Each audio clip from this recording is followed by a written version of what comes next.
Oh, you gonna give me? Oh.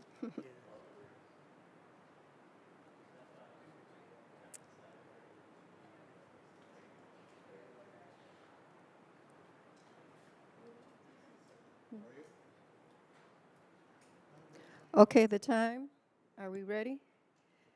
The time is now 5:45. We're going to start the Finance and Purchasing Committee meeting for August 3rd, 2026. Roll call, please. Alderman Newsom, Present. Florian, Present. Bolton, Present. Felix, Martinez. Present. We have a quorum. Item B, approval of the minutes. Can I get a motion to approve the minutes from July 6, 2026, Finance and Purchasing Committee? To this motion? Roll call, please. Alderman Newsom, Aye. Florian, Aye. Bolton, Aye. Martinez. Motion carried. Item B, a resolution approving a settlement and release of all claims for Public Works Workers' Compensation Claim Number 2507, 11W008, 25WC23319, for an amount not to exceed $19,500. Can I get a motion on the floor? I so move. Motion by Alderman Bolton, Second. second by Alderman Florian. Are there any questions to this motion? Roll call, please. Alderman Newsom, Aye. Florian, Aye. Bolton, Aye. Martinez. Aye. Motion carried. Item 5, reports and communications. We have our monthly finance report. Are there any questions regarding any of the reports that we have in the Finance Committee?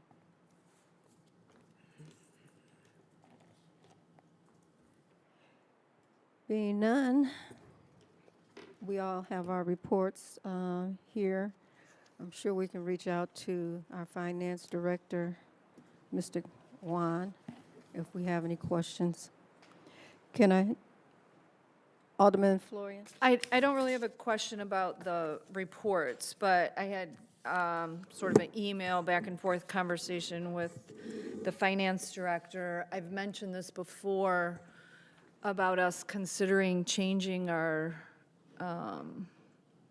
fiscal year so it's more closely aligned with the tax year, because we're kind of forced in April when we're doing the budget to decide if we need to raise property taxes in December, and a lot can happen between April and December.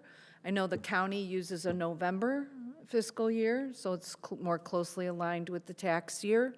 I realize the transition would be rough. Maybe that first year we'd have one short year and one long year, basically. But I really think it would make sense in the long run for us to have those dates more closely aligned for planning, for, just, as I said, you don't know what's going to come up between April and the end of the year. So I don't know, it's just something I wanted to put out there and see what everyone's thoughts were about that. I don't know if that would, how would that have to be done? Would that have to be done through ordinance or? Yeah, well, eventually, if we decide to adopt something like that, it would be through an ordinance. We'd have to change everything. But if this is up for discussion and the finance department is directed to take a look into this, we can do so, and then we can provide a report of what the domino effect will be of moving to a calendar year versus a fiscal year. We'd be happy to do so.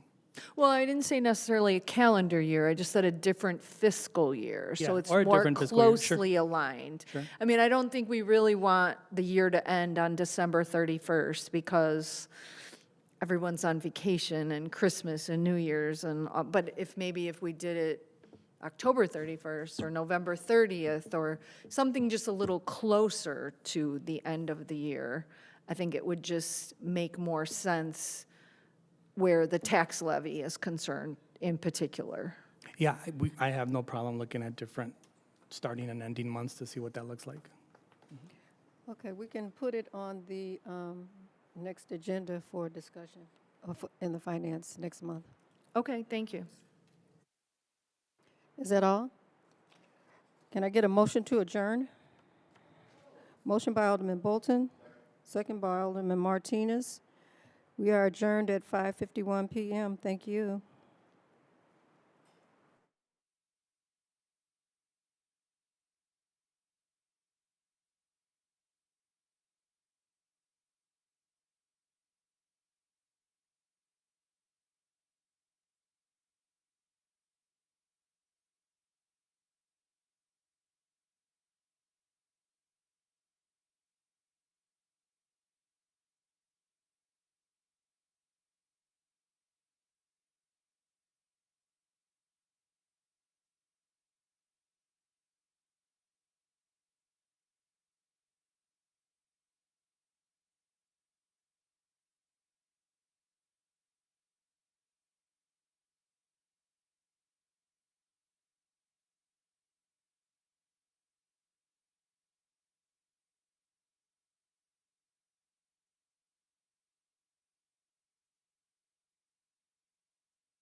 All right, the time is 6 o'clock. We'll be starting in 2 minutes. Can we get all aldermen so we can start the Community Development Committee meeting?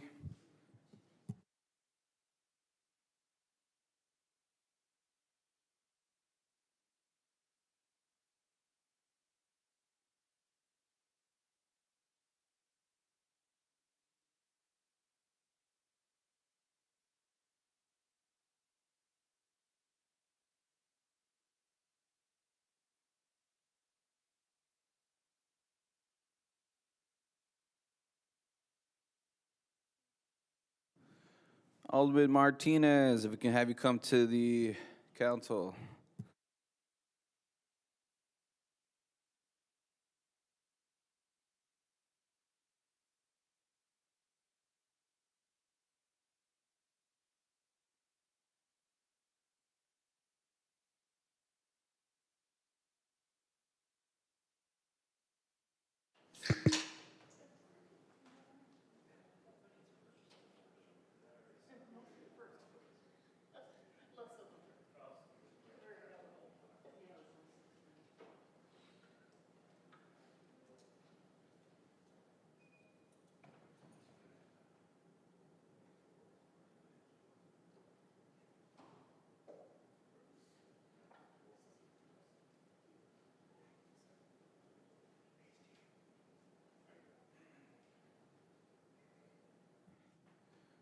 All right, the time is 6:02. We're going to be starting the Community Development Committee meeting for August 3rd, 2026. Can I get a roll call? Alderman Martinez. Present. Alderman Donnerworth. Present. Alderman Hayes. Present. Alderman Bolton. Present. Chairman Felix. Present. You have a quorum, sir. All right. Line item 1C. Can I get a first and a second to approve the minutes of the Special Community Development Committee meeting of July 20th, 2026? So moved. A second. First by Alderman Martinez, second by Alderwoman Bolton. Can I get a roll call? Alderman Martinez. Aye. Alderman Donnerworth. Aye. Alderman Hayes. Aye. Alderman Bolton. Aye. Chairman Felix. Aye. Motion carries. All right. Line item 2, audience time. Do we have anyone from the audience that would like to speak for this committee? All right. Anyone from the audience that would like to speak for this committee meeting? All right. There are none. Line item 3, old business. There is none. Line item 4A. Can I get a first and a second for resolution ratifying the approval of consulting agreement with TIP Strategies for development of a comprehensive economic development strategy in the amount of $200,000? So moved. First. Second. First by Alderman Donnerworth, second by Alderman Martinez. Any questions? Can I get a roll call? Alderman Donnerworth. Aye. Alderman Hayes. Aye. Alderman Martinez. Aye. Alderman Bolton. Aye. Chairman Felix. Aye. Your motion carries, sir. All right.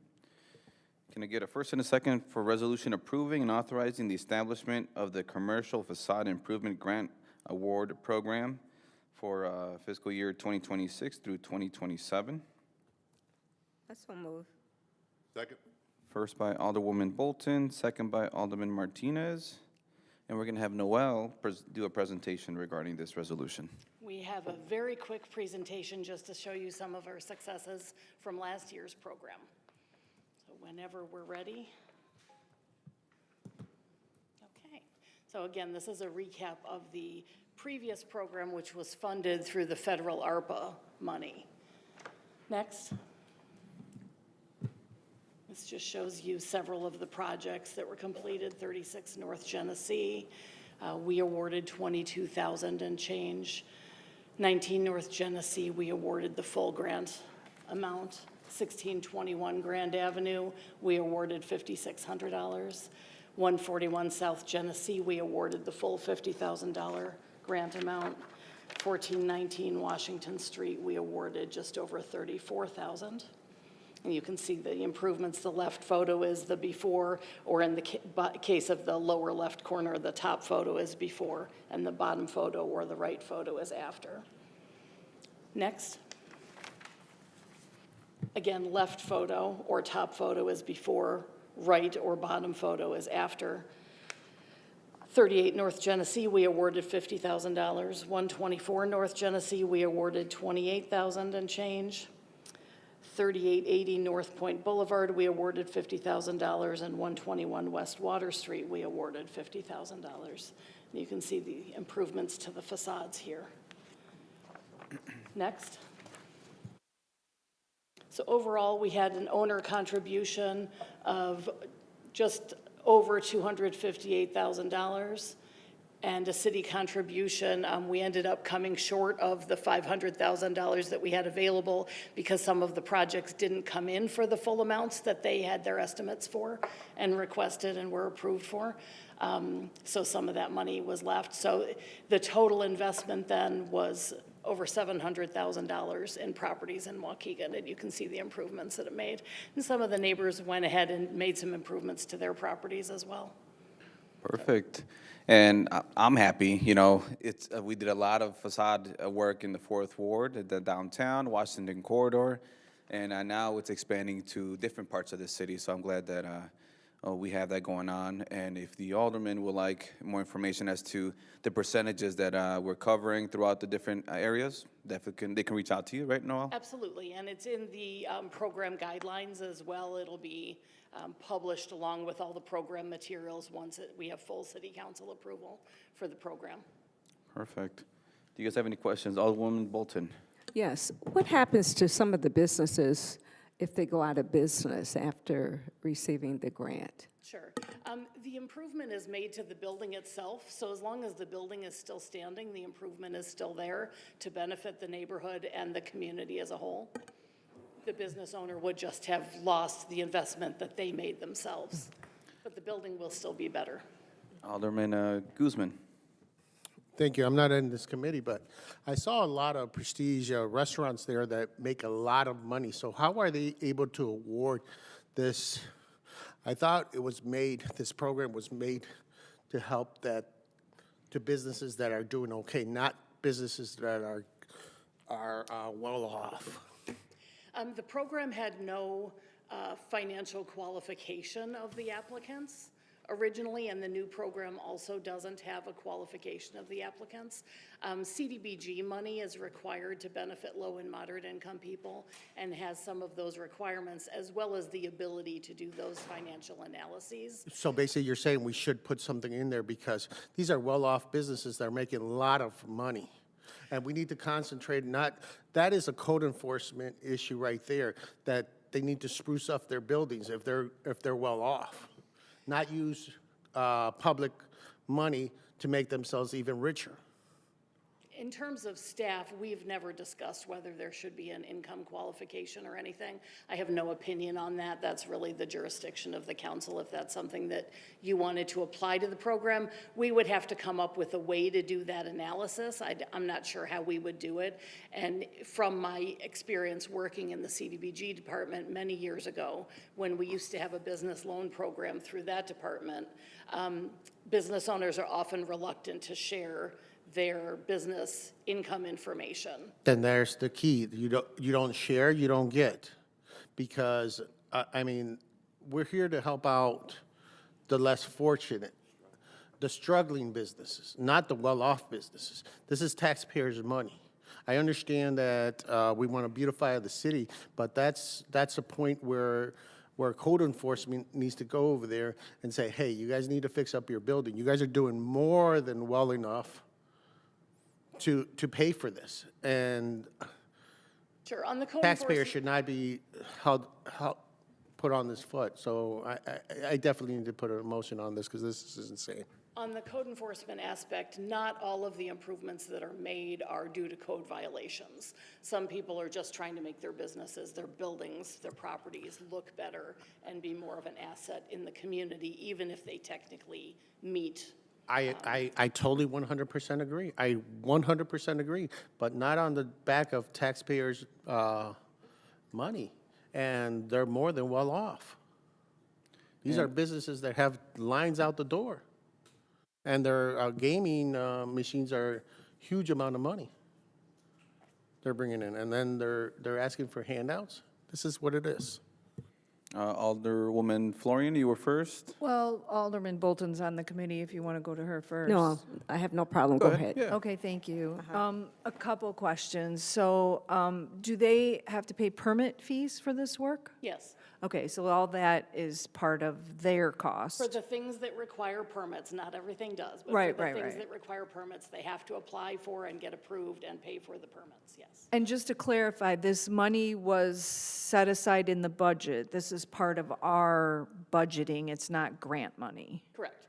This funding this year is a request that I made in the economic development budget, and council approved it with the budget approval. Okay, so, you know, I'm not a economic development person. So the idea being, when you do something like this, like the one building in particular that looks so much better now downtown, then you have a better chance of attracting other businesses, because they're like, hey, they're investing in their town, this looks better, I want to be next to that building, whereas maybe previous, they were kind of like, maybe not.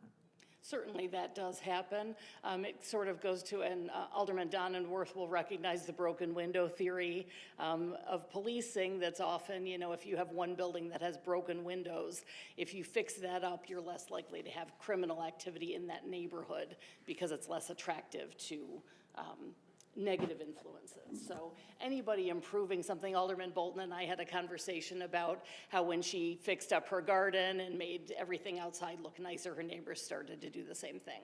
And that's sort of the same thing here. You improve a building that really needs some help, and then the neighbors start making small investments. And we saw a lot of the interest in the program last time coming from people in the neighborhood seeing a business getting improved and saying, hey, I want a part of that. Excellent, thank you. Yes, absolutely.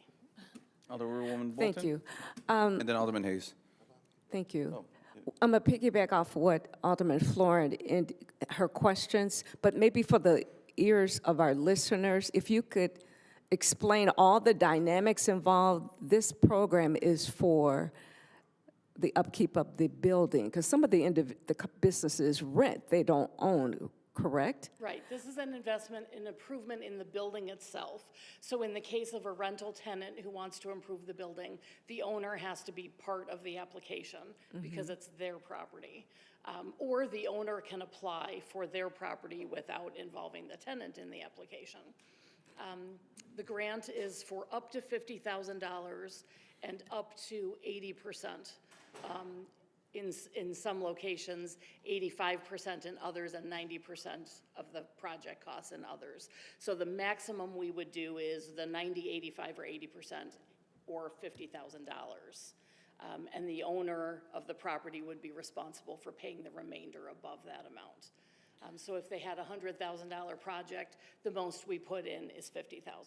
If they have a $70,000 project, the most we would put in is $50,000. It has to be for the things that the program allows money to be expended on, like tuck pointing, a new awning, lighting, new windows is something that a number of owners have come to. One of the buildings that you saw from last year got a new fire escape as part of theirs. They had concerns about the structure that they had, so they got a brand new metal fire escape to replace the wood one, and that was a great improvement also to the appearance of the building, not just the safety. So Thank you for clarifying that. So piggybacking off of what Alderman Guzman was addressing, this is not to put in their pocket to benefit the internal operations, but the not for- external. And like I think I just heard you say, they have a qualification they have to meet.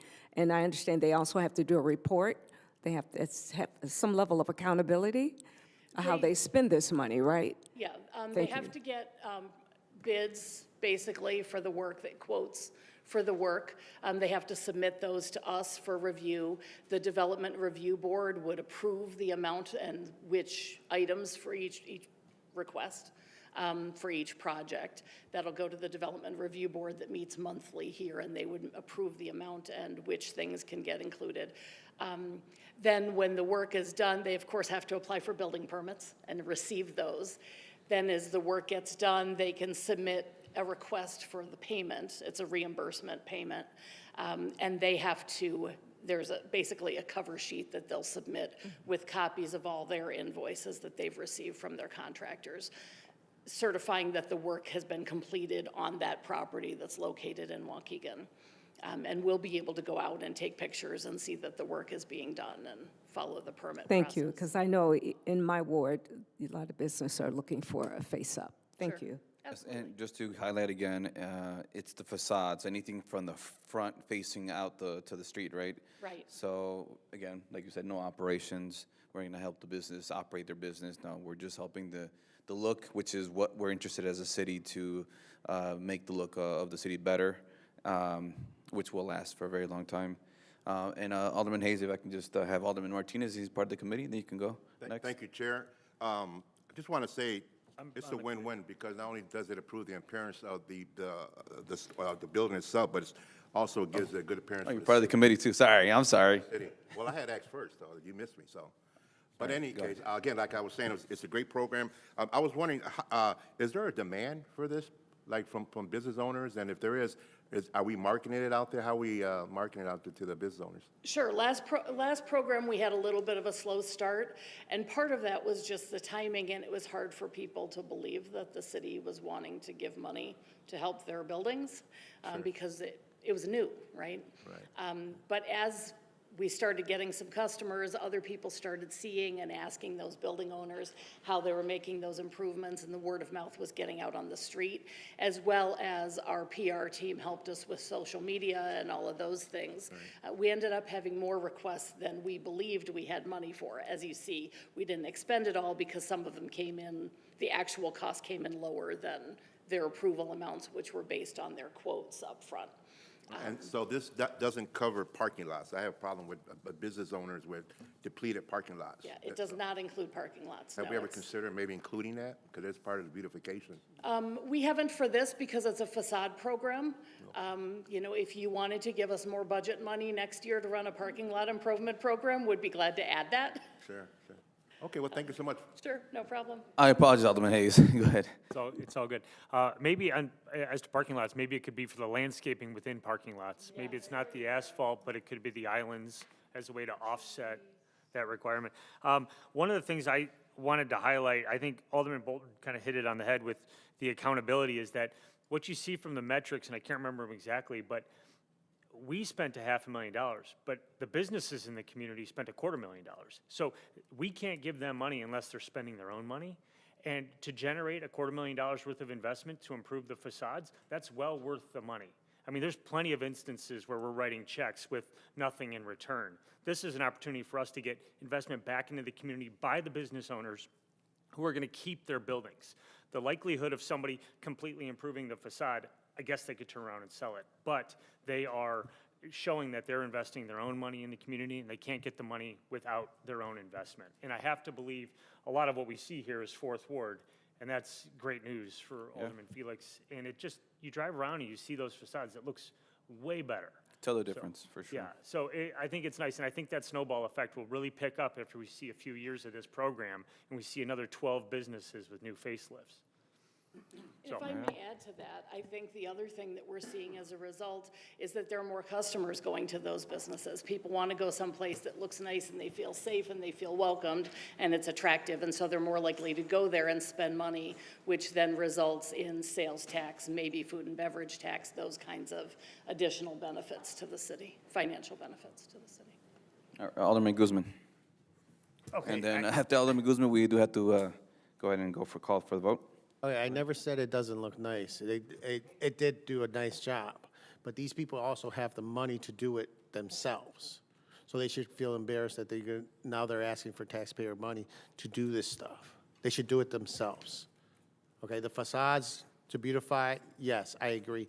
This is a program that helps out the unfortunate that cannot afford this kind of improvements. Not some rich person that has the money to do it, but they don't. Okay, they have the money to put in 100% of that $100,000 or $200,000 or $400,000 improvement. They do. They have the money. I've seen some of these businesses, and I've been to their places. They are full. But the people that don't have it, we don't give it to them. Those are the ones. By that logic, we shouldn't get a federal grant. We have the money to buy new police uniforms or new police training, but we use federal grants for that. But So we're a public body, so we're able to get that because we only use a certain percentage of the public money. if you're just looking that at come in balance here. sheets, but This is a businesses. This isn't public this is a public. If you're just public looking at money balance for a sheets, public though. body. That's two different aspects there. okay, well, I respectfully disagree. And if we can find a And then way, on top if- of that, after you get that grant money, you want to charge them on top of that that you already received their tax dollars. Mm-hmm. On top of that, you want to put fees on top of them to get more money. now arguably the value of the building goes up, therefore the property taxes go up, therefore the city gets more money. I have no problem with that. None whatsoever. I have a problem when we're giving the well-off locations the money instead of the non-well-off locations. Thanks, Alderman Felix. Thank you. We're going to go ahead and, can we do a roll call? Alderman Hayes. Aye. Alderman Martinez. Alderman Donworth. All right. Alderman Bolton. I just want to say, I know personally one of those business owners, and they needed a hand up, so yes, aye. Chairman Felix. Aye. Motion And carries, sir. I do want to say, this is now our job to reach out to our business owners and let them know, let them know that this is, we just voted this through, and then they have the opportunity to take advantage of it. So, yep. All right, and line item 4C, resolution declaring certain real property as surplus.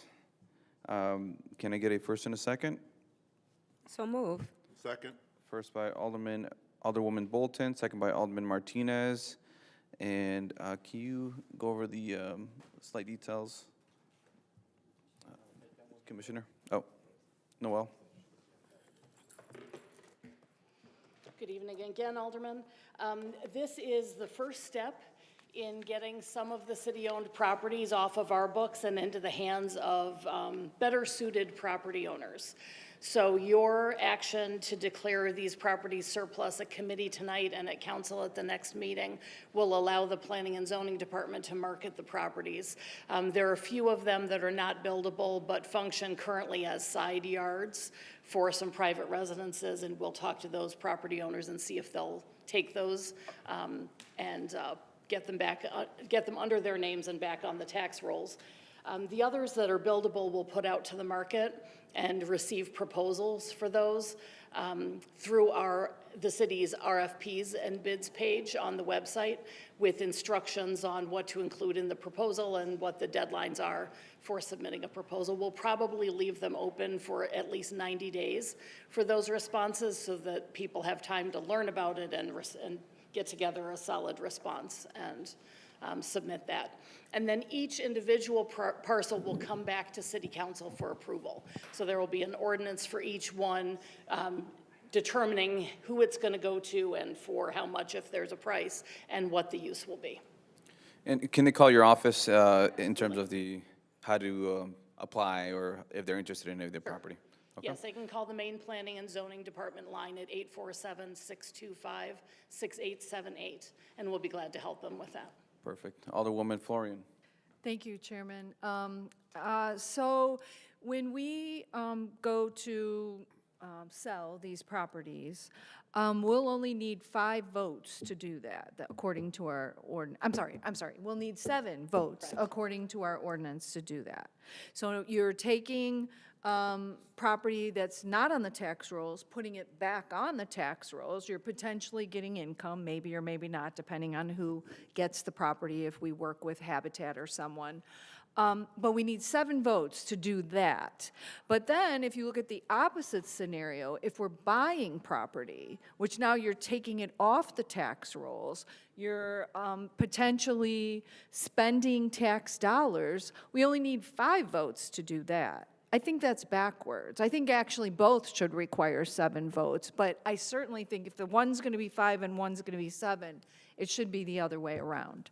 So I think that's something we should consider changing in our ordinances, that it has to be a supermajority in order to buy property, because that's a bigger burden on the taxpayer than selling property is, in my opinion. So I'd love to know if we could have a conversation about that, put it on the next agenda for community development, something like that, because we should hold ourselves to a higher standard, I believe, when we're talking about buying property. We can discuss that and draft something for next committee development. Committee meeting. Any other Alderman Guzman, and then we'll have to call for the roll call. Okay, I was wondering if you had the suggestions that I was speaking about on the whole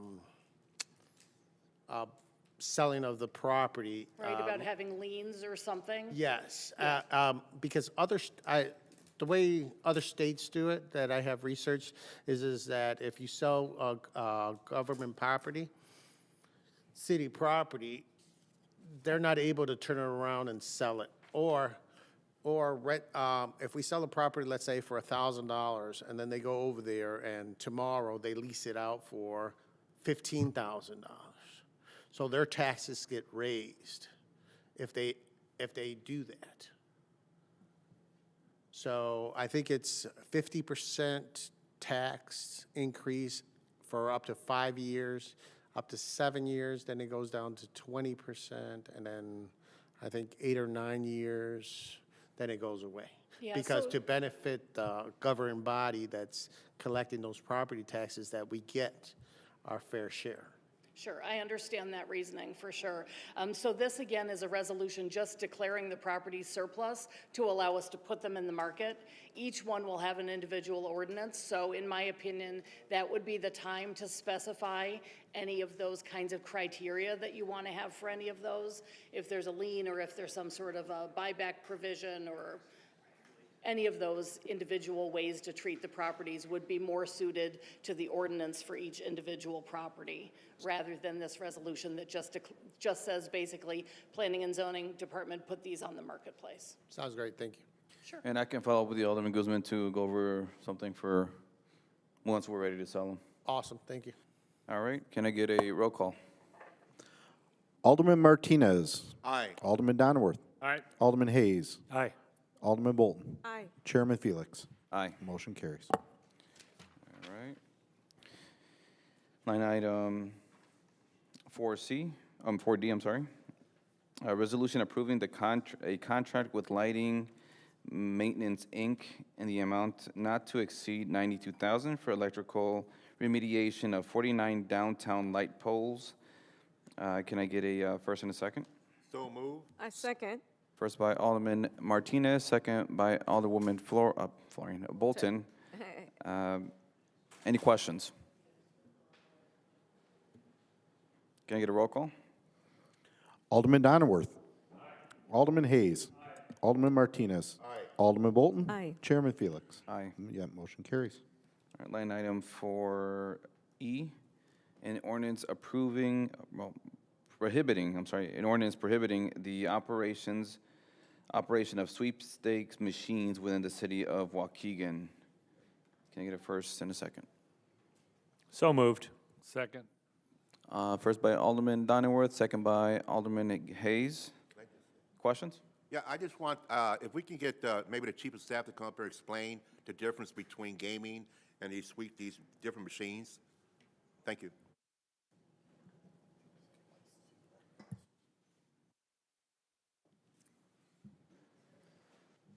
Good evening. Thanks for that, Alderman Martinez. I think I could do a decent job, but our interim license director, Tom Granger, could do a better job, so I'm going to defer that to him. The gaming machines that are in the pour license or in the truck stop are regulated by the Illinois Gaming Board. The sweepstakes machines are regulated under the Prize and Gift Act or something similar. They basically serve the same function.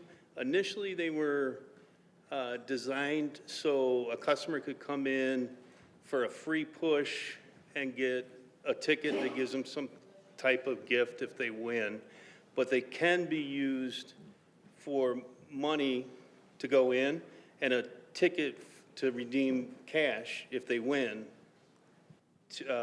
from the store owner. They're not regulated on that aspect. The gaming machines, the Illinois Gaming Board machines, they pay a significant fee to have those machines. They pay 5% of the proceeds to the municipality.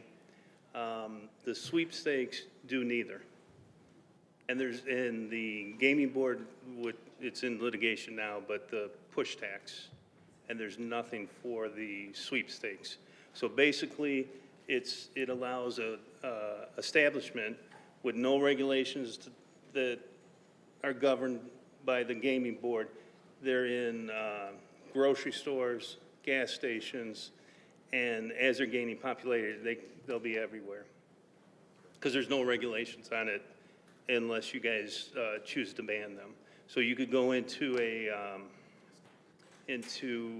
any business throughout Waukegan, and you'd have slot machines. Any other questions? Thank you. All right. Can I get a roll call? Alderman Hayes. Prohibiting, aye. Alderman Martinez. Aye. Alderman Donnerworth. Aye. Alderman Bolton. Aye. Chairman Felix. Aye. Your motion carries. Line item 4F, this is an ordinance increasing a number of Class E restaurant liquor license and video gaming license by one for Boba Bibes over at 11 North Victory Street. Can I get a first and a second? Motion. Second. Motion by Alderman Donnerworth, second by Alderman Martinez. Questions?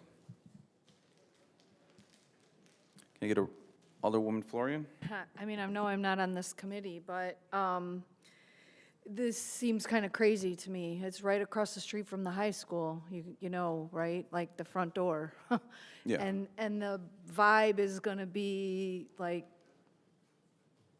young stuff, but yet they want a liquor license as well. And now the way this works, once we give people a liquor license, all they have to do is ask for a gaming license and they can get one. So it won't be too long till this will be alcohol and gaming right across the street from the front of the high school. We used to have a prohibition of, I forget how many feet, close to a school, and we kind of got rid of that.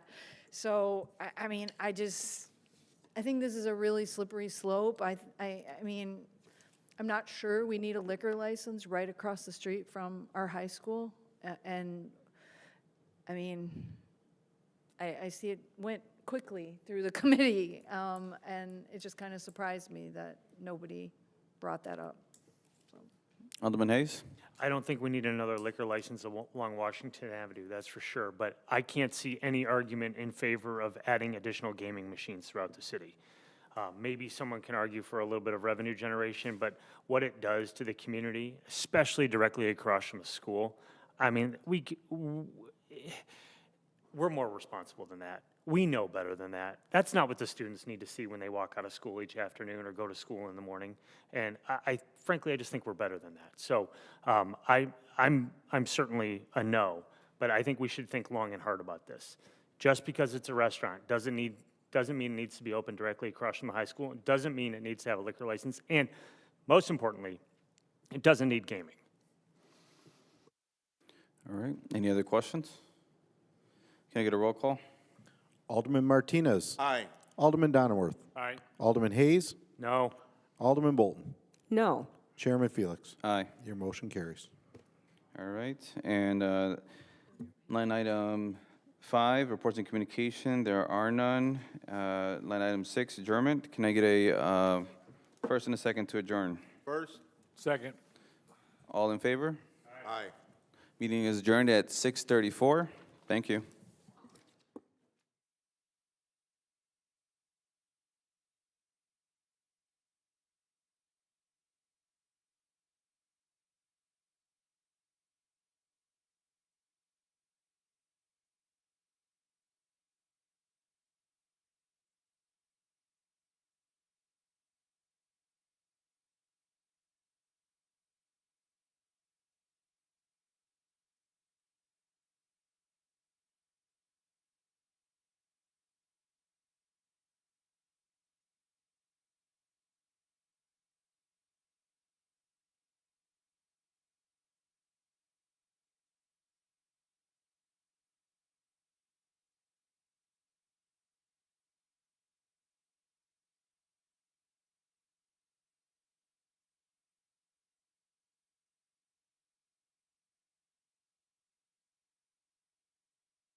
Good evening. The time has come.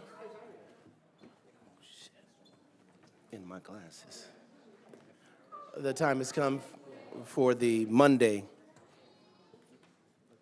August the 3rd, 2026, Waukegan Regular City Council meeting. Roll call. Alderman Martinez. President. Alderman Felix. Present. Alderman Newsom. Present. Alderman Turner. Present. Alderman Donnerworth. Present. Alderman Florian. Present. Alderman Hayes. Present. Alderman Bolton. Present. Alderman Guzman. Present. Mayor Cunningham. Present. You have a quorum, sir. Thank you. Item B, invocation by Father Thomas Alajakis of St. Demetrius Greek Orthodox Church, immediately following Pledge of Allegiance by Sophia Marquez. Father, all right. In the name of the Father, and the Son, and the Holy Spirit, let us pray to the Lord. Lord, have mercy. O Lord, giver of every good gift, we give thanks to you for this day and this opportunity to gather in service to our community. Grant to the members of this council wisdom to discern what is right, courage to pursue what is just, and humility to seek the good in all whom they serve. Strengthen them in their responsibility, preserve them in integrity, and guide their deliberations with patience, respect, and understanding. Bless all of us who live here or work here in this city. Inspire us to be good neighbors, caring for one another, seeking peace, showing compassion, and working together for the welfare of our community. May our words be marked by truth, our actions by justice, our decisions by mercy, so that in every way we may flourish. You are the source of peace, of wisdom, and of every blessing from above, and to you we give glory, thanksgiving, and worship, to your Father, who is without beginning, and your all holy, good, and life-creating Spirit, now and forever, and to the ages of ages. Amen. Amen.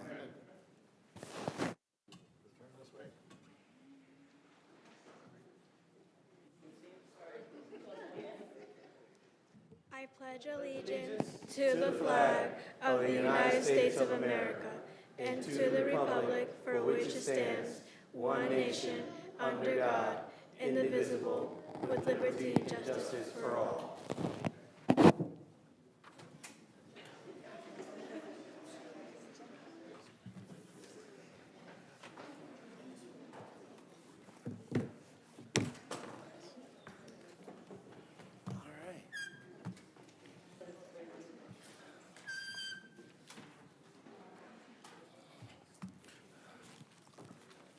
Thank you, Father, and thank you, Sophia. Good job. Item 1D, Mayor's comments.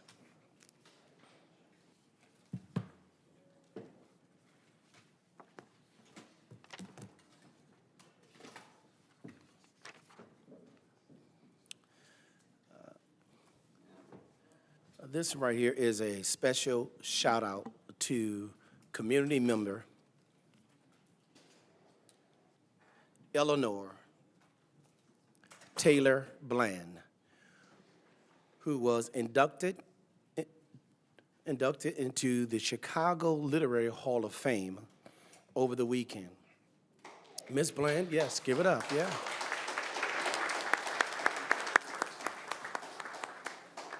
Ms. Bland lived from 1944 to 2010, and while she was born in Boston, she came to Waukegan in the early 60s.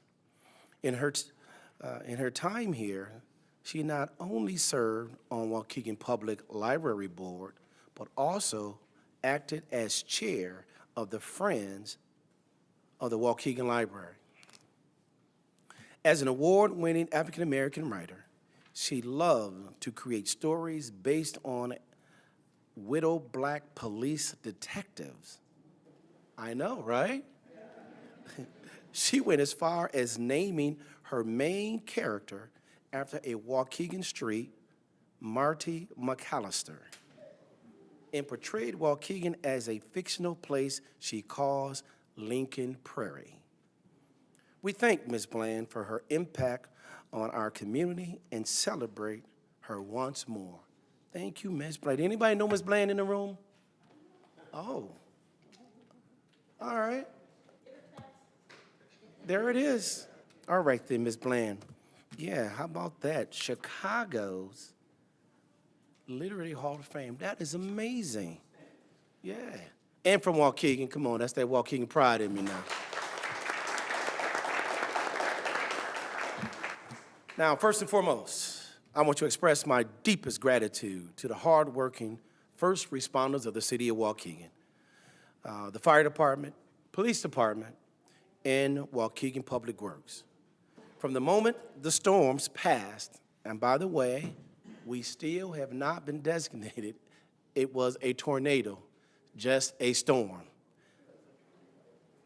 From the moment the storms passed, emergency personnel were out in full force clearing hazards and keeping the streets safe, while our public works crews worked around the clock to clear down trees and keep critical infrastructure running. Their first response under challenging conditions represents the very best of Waukegan. So to every employee putting in the extra hours in the past week to help us recover, and that was the word, recover, from this past, I think the technical was severe thunderstorm was a technical name for that happened for us. I know, all the trees down. And with that being said, I know that there might have been some people thinking that we should have been picking up brush a little bit faster. Our goal and objective, because there was just so many trees, not only were they down, they had really were down and affecting traveling throughout Waukegan, more particularly in our neighborhoods. So the goal was for us to, open up the streets, put all of those trees on the parkway, then come back and pick them up from the parkway. So if you're asking, hey, why aren't the brush picked up?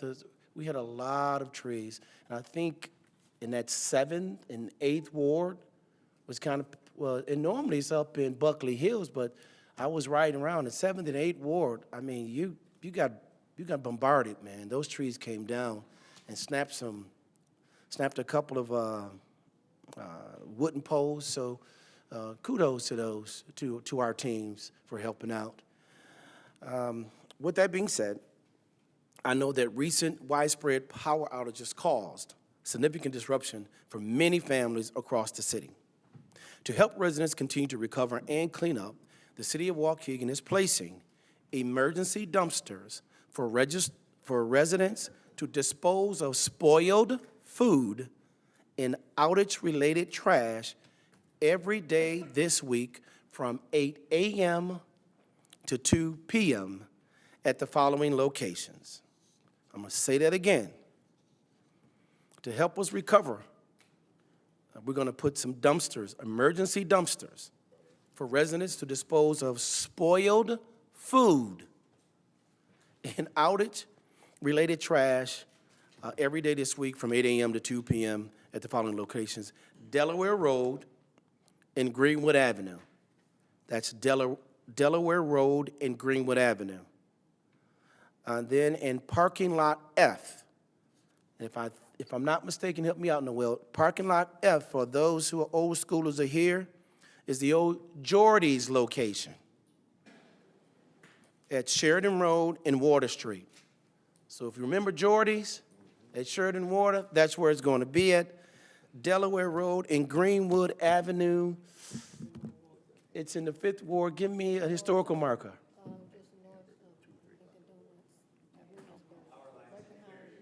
Oh, right behind, okay. Everybody know what Dunkin' Donuts is on Lewis Avenue? The power lines? Delaware, that's where it's going to be. You know, for me, you have to tell me some historical markers to know where I'm at. Thank you, everyone. Thank you to Public Works and their team for being out there helping with that. Please note that these dumpsters are strictly for household outage, trash, and spoiled foods.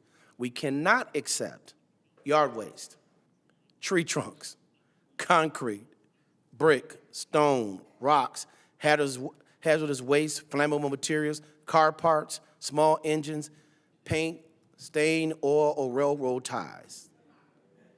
We got to say this. You know what it is, ABC. From storm debris, Waukegan Public Works will continue collecting storm-related brush placed at the curb over the coming days and weeks. All crews will be moving neighborhood by neighborhood. So please place your brush at the curb, and we will get to them as we move throughout this process cleanup. I think we might be off our regularly scheduled brush pickup until we, you're saying yes? All right, Chris. He's saying yes. So some of your brush pickup is on Fridays, some is on Mondays. That's gone for a minute till we pick all of this stuff up. So again, thanks to our Public Works, police, and fire teams. Next, I'm proud to share that this year's Rebuild Waukegan Road program has officially started. Over the next few months, you will see roads across the city being repaved alongside concrete restoration work on curbs and sidewalks. As we continue to rebuild Waukegan, please drive carefully around the work zones. Slow down for the crew members on the street and give them room to work safely. I thank you all in advance for your patience and cooperation as we deliver these much-needed infrastructure improvements. Lastly, we recently celebrated a major milestone that will significantly strengthen the city and region emergency infrastructure for years to come. The Waukegan Metropolitan Emergency Communications Center is officially open and live. The state-of-the-art facility represents a massive jump forward in the 911 dispatch capabilities, equipping the telecommunicators with advanced tools to ensure faster response times and seamless coordination between police, fire, and emergency medical services. At this time, I would like to ask everyone to turn your attention to the screens for a brief video highlighting this outstanding new facility and what it means to the city of Waukegan. And another shout out to our past mayor and her team for really kicking this off, and we bringing it home right now. Thank you. Hello, everyone. I'm Chief Edgar Navarro with the Waukegan Police Department. I've been with the Waukegan Police Department for over 27 years, and I have the fortunateness of being here to celebrate our new 911 center.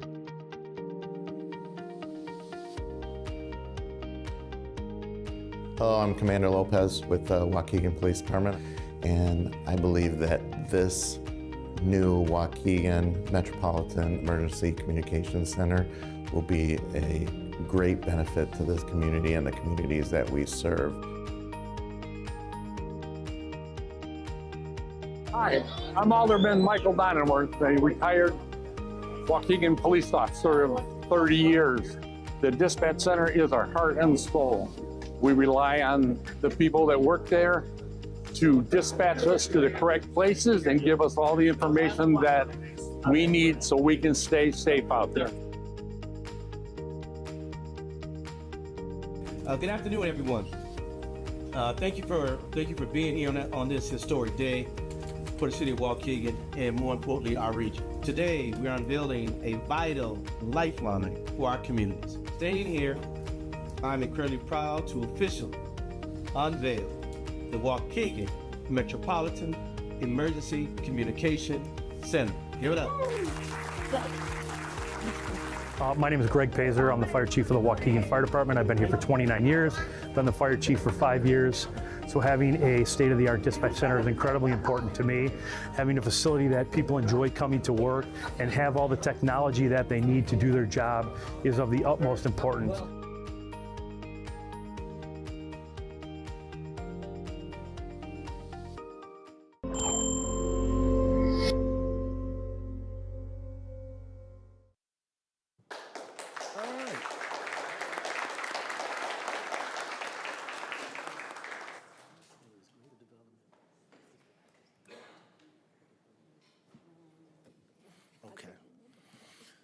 All right, you like that? Yeah. All right. Well, thank you to all those involved with that project. It certainly was a long time coming, but it certainly there's something that's needed as we become, like I said, a regional player in our 911 system. From David, was it Greater Development in downtown? They helped with part of this, right? Greater Waukegan Development Center, yeah. They were very instrumental in getting the contractors to help us with that. Shaquita Blanks was, if I'm not mistaken, the director of that played a real role in getting a small business contractor from Waukegan to help us rebuild that. So we want to give them a shout out too. Yeah, give them a shout out. All right, item 2A. Resolution, proclamation, presentations, and appointments. Proclamation recognizing the National Black Business Month in Waukegan. Madam Clerk. Thank you, sir. Yes, proclamation recognizing National Black Business Month in Waukegan. Whereas National Black Business Month, celebrated annually in August, offers a special opportunity to honor and celebrate the Black-owned businesses in Waukegan. And whereas Black-owned businesses are cornerstone of Waukegan's identity and economy, enriching commercial corridors and providing the vital goods, services, and jobs that keep the local economy moving forward.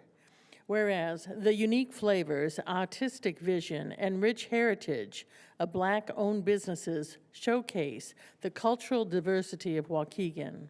And whereas the passion, investment, and visionary spirit of local Black entrepreneurs nurtures city pride, strengthens neighborly bonds, and enhances the quality of life for every resident.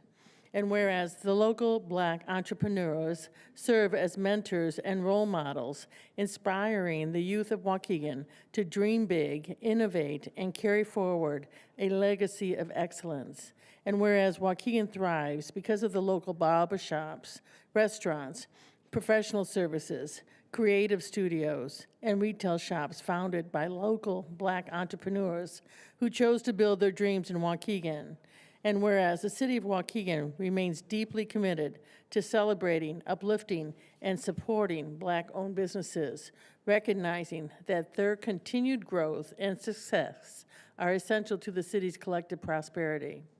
Now therefore be it resolved that Mayor Cunningham and the Waukegan City Council do hereby proclaim the month of August 2026 as National Black Business Month in Waukegan, adopted this third day of August 2026. All right.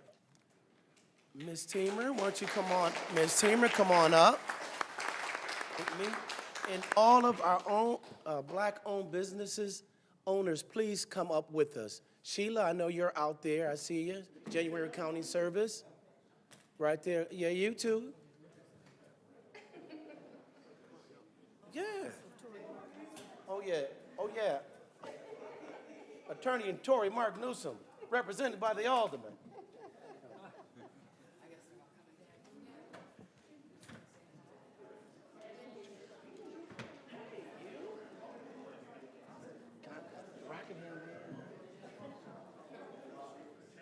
What's your name again?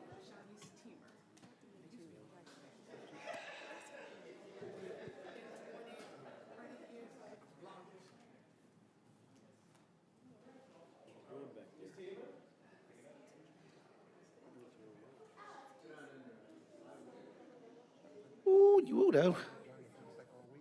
All right, let them know who you are. And we're going to be presenting to you.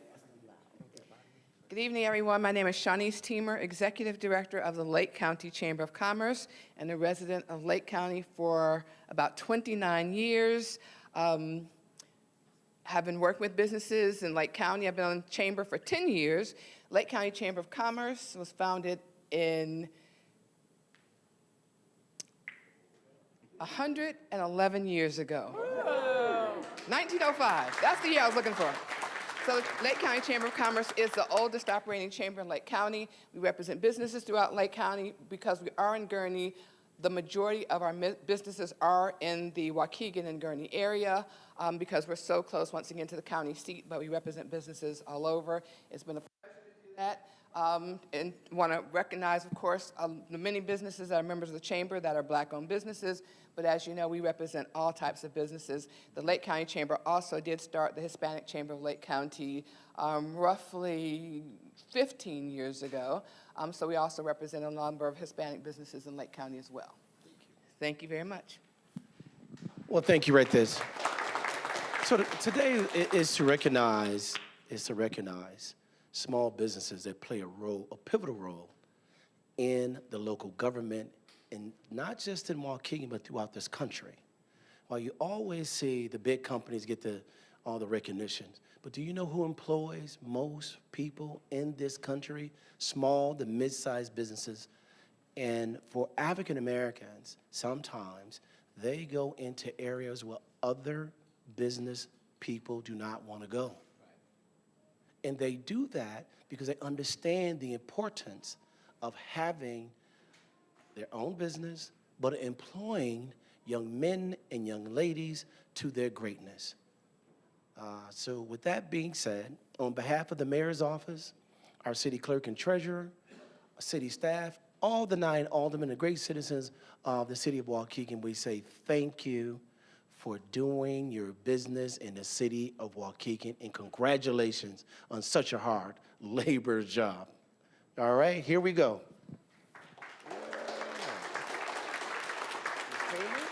Hold that. All of you come together. You gotta squeeze in.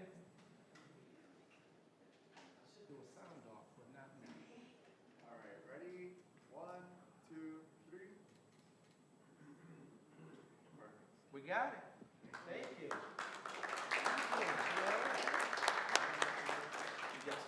That's yours.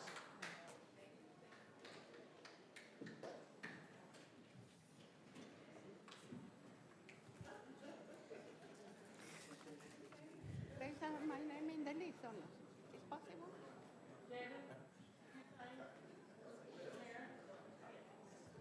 My name? Now, I have to do this. Now, the oldest, one of the oldest African-American-owned businesses in the room, Sheila, you got 30 years? 32 years.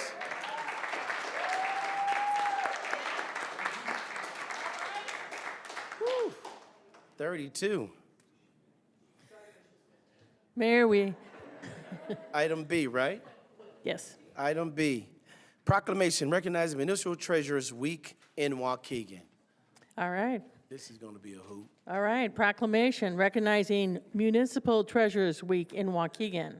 Whereas municipal treasurers are vital components of local government, serving as the trusted custodians of public funds and ensuring the fiscal integrity, transparency, and stability of the city.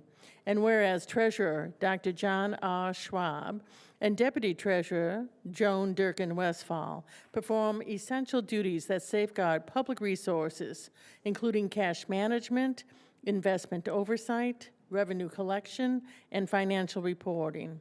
And whereas through their dedicated adherence to professional ethics and evolving financial standards, Treasurer Dr. John R. Schwab and Deputy Treasurer Joan Durkin Westfall play an indispensable role in maintaining the financial health of the city of Waukegan. And whereas Treasurer Dr. John R. Schwab and Deputy Treasurer Joan Durkin Westfall work continuously to modernize financial management systems, optimize revenue collection, and maximize interest yields for the city of Waukegan. And whereas the hard work and technical expertise of Treasurer Dr. John R. Schwab and Deputy Treasurer Joan Durkin Westfall enable the city of Waukegan to effectively fund municipal services that enhance the quality of life for all residents. Now therefore be it resolved that Mayor Cunningham and the Waukegan City Council do hereby proclaim the week of August 10th, 2026 to August 14th, 2026 as Municipal Treasurers Week in Waukegan. And be it further resolved that the city of Waukegan extends its appreciation to Treasurer Dr. John R. Schwab and Deputy Treasurer Joan Durkin Westfall for their exemplary dedication to the city, adopted this 3rd day of August, 2026.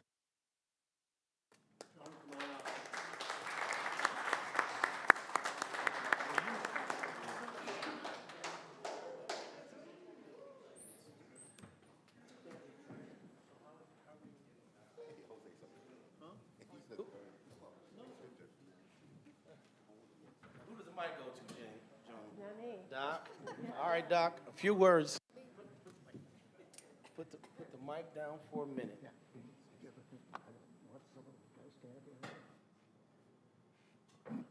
All right, did you want to say anything, Doc? How much time do I have? You go on and on. Come on. I wanted to let you know that Joan Westfall is an excellent, she's got to be the best deputy treasurer in the state of Illinois. Yeah. She came to me as deputy treasurer of the finance department. It only took her a short while, and she became excellent. Projects that were not worked on with the past deputy treasurer for 6 years, she started the first staff meeting we had, all right? So I said, I got some of these I've had. It's not going to turn Waukegan around. They're just little improvements. So, you know, whenever you get a chance to get to them. Now, the deputy treasurer before me didn't get to them ever. So I'm leaving. Go ride my bike, or I'm going to my garden the minute the staff meeting is over. I come back from the meeting, and Joan says, which way do you want to do this? So I'm stuck. I got to make a decision. Okay, she clipped those off every week, and it made Waukegan, each one, a little bit better because of her researching this, giving me the information, and I make the decision. She has become so good that she knows 95% of what I know. She's just absolutely excellent at her job.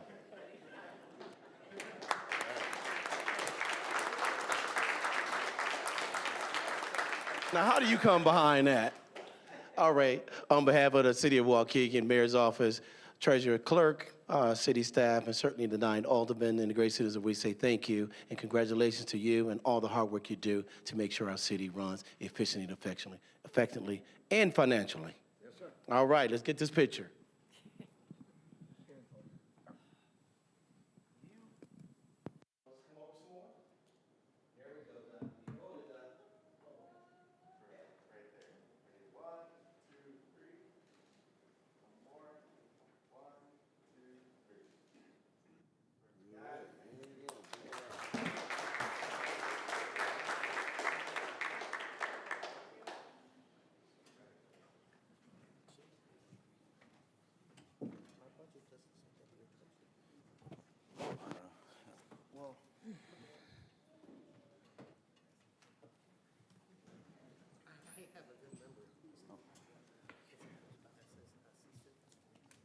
All right.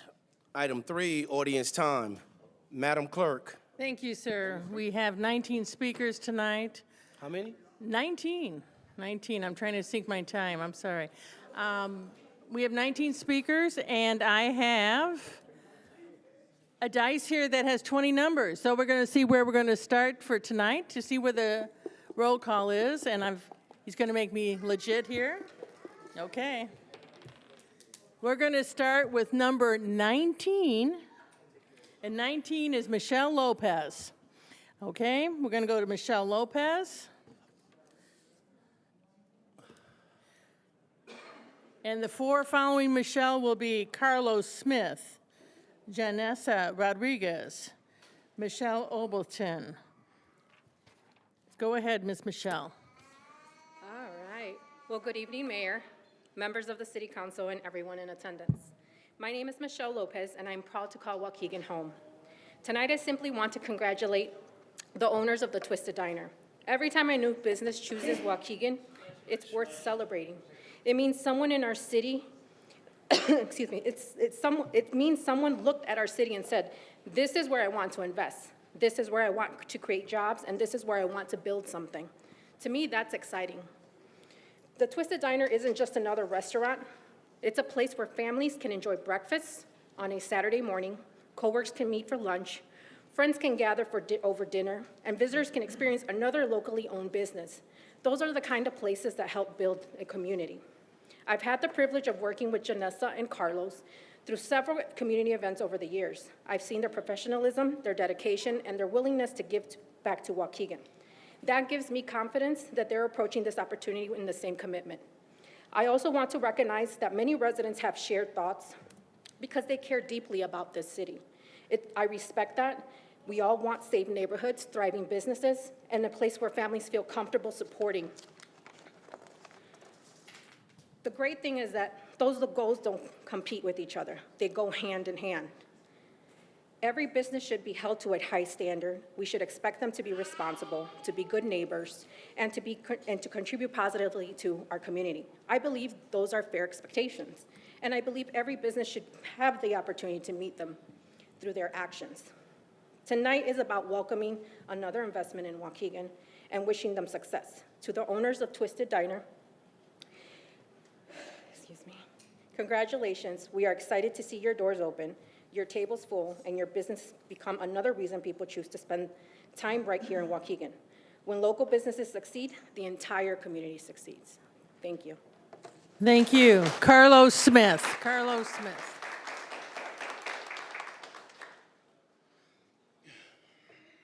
Thanks, Michelle. Thank you.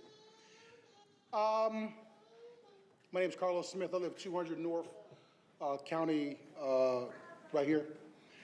As fitting as the treasurer gets an award today, I was in the elevator riding up here today, and we were just talking, and I asked him, what would be the best advice you could give me today? And he said, don't think too much of yourself. And in another way, you could look at that a different way, but I took that and I really, really thought about that. And I said, I have to apply that more. Tonight is one of those moments that I have to apply that and not think about myself and think about my pride or my ego or what I should say. In the neighborhood, as I often give you guys language and lingo to learn, I'll keep that theme alive. And the word I'll give you guys today is goofy. Not goofy like the cartoon character, but where I'm from, if you say goofy, it means like you kind of did something foolish, kind of did something stupid, something you shouldn't have done. Made an ill decision. And I can stand before you today that in the past, I've been a goofy. I've been a goofy and not listening to my head or my heart at times. And I used to own a business here called A Crazy Place, and I'm sure you guys heard about it. And there's a reputation that's connected to that business that's connected to this new business now that I have with my new partners here. And that reputation is not necessarily a good one. And I have to take that full on today. And I do. And I can apologize for some of the things that occurred there, even though maybe some of it could have been out of my control, but it doesn't matter because it was mine. So in the advice that I got from the treasurer walking up, don't think too highly of yourself, I have to consume that and absorb all of that, that was on me. But this new journey that I've begun with these partners of mine is truly a cool one. It's family, it's a family business. It's not a club. It will not be open past 11 o'clock. We ain't turning up. It's a vibe, it's a restaurant. I hope that you hear my heart today, that you believe me. I sit here often and don't say anything because I want to learn, I want to listen. And that's my journey, and that's what I've been doing. Thanks, guys. Thank you, sir. Janessa Rodriguez.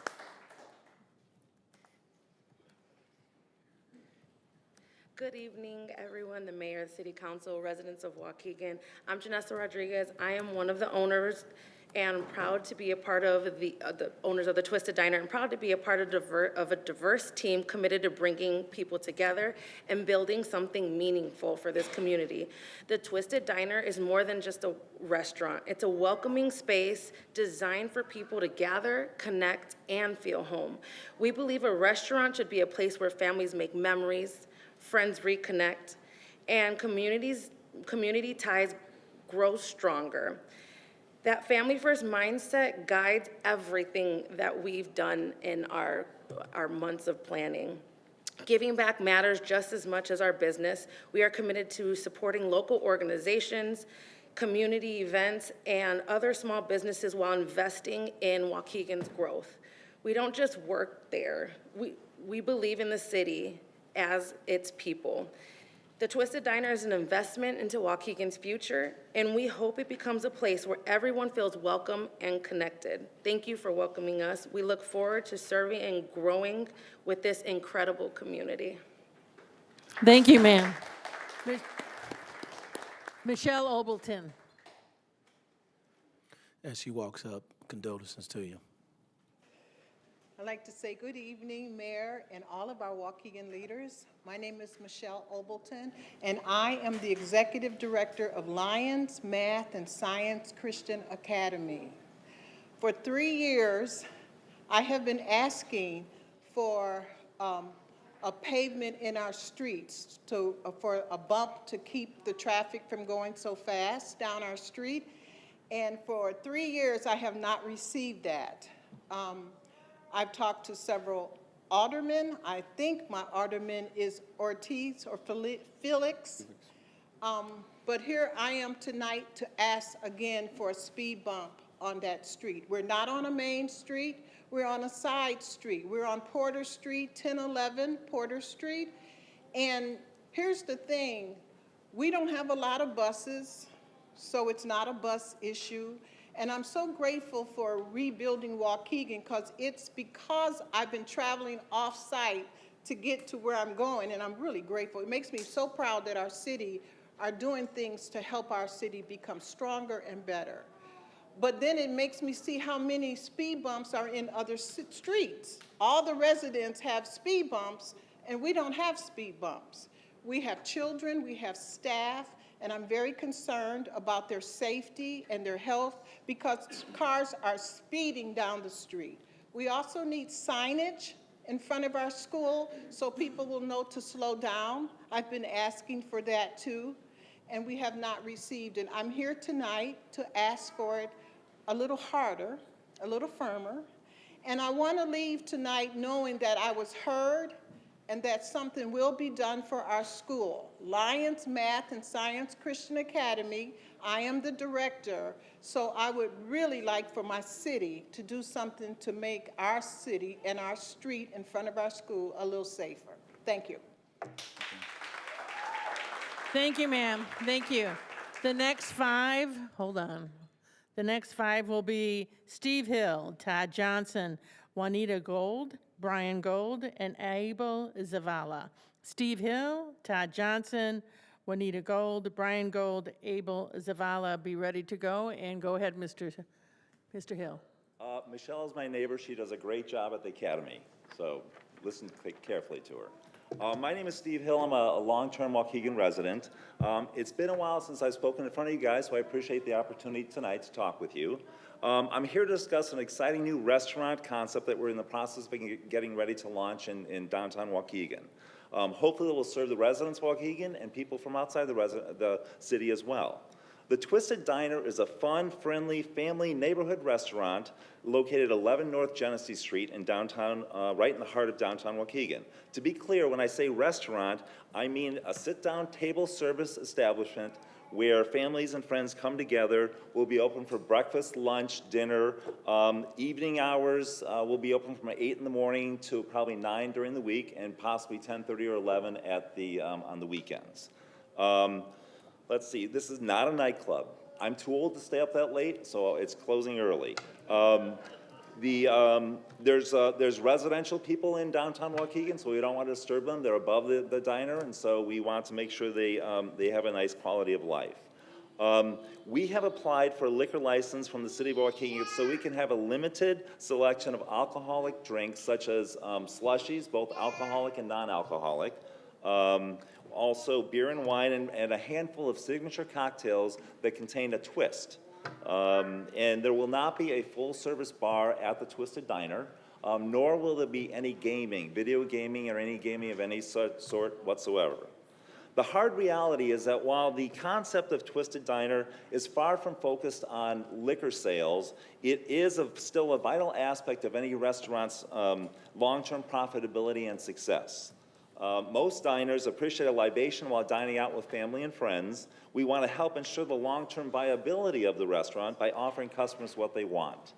We hope you'll agree that Waukegan needs a nice, fun, sit-down dining establishment in the heart of downtown that will attract new people to the area and will help us all to rebuild Waukegan. Thank you for your time. Thank you. Todd Johnson. Good evening, Council. My name is Todd Johnson, a long-term resident here of Waukegan. I'm here to ask the Council for the support of the Twisted Diner liquor license. As the landlord for this establishment at 11 North Genesee, I have very carefully vetted the business, its business model, hours of operation, atmosphere, and food and drink offerings. This is a great addition to our downtown quarter and will help a much-needed gap with a full-service restaurant with table service and a full menu, serving both breakfast, lunch, and dinner. It's not a bar, it's not a nightclub. This is a family-friendly restaurant. Not only will this majority and minority-owned establishment be good for residents and visitors, but it'll also employ many local residents with competitive pay and benefits. We need a vibrant downtown for our citizens and also attract visitors to Waukegan. This restaurant will also serve many Genesee theater goers for a dining option prior to shows. Again, I'm asking for your support of their liquor license to help continue to grow our local business community and bring a quality, family-friendly restaurant to downtown. Thank you. Thank you. Juanita Gold.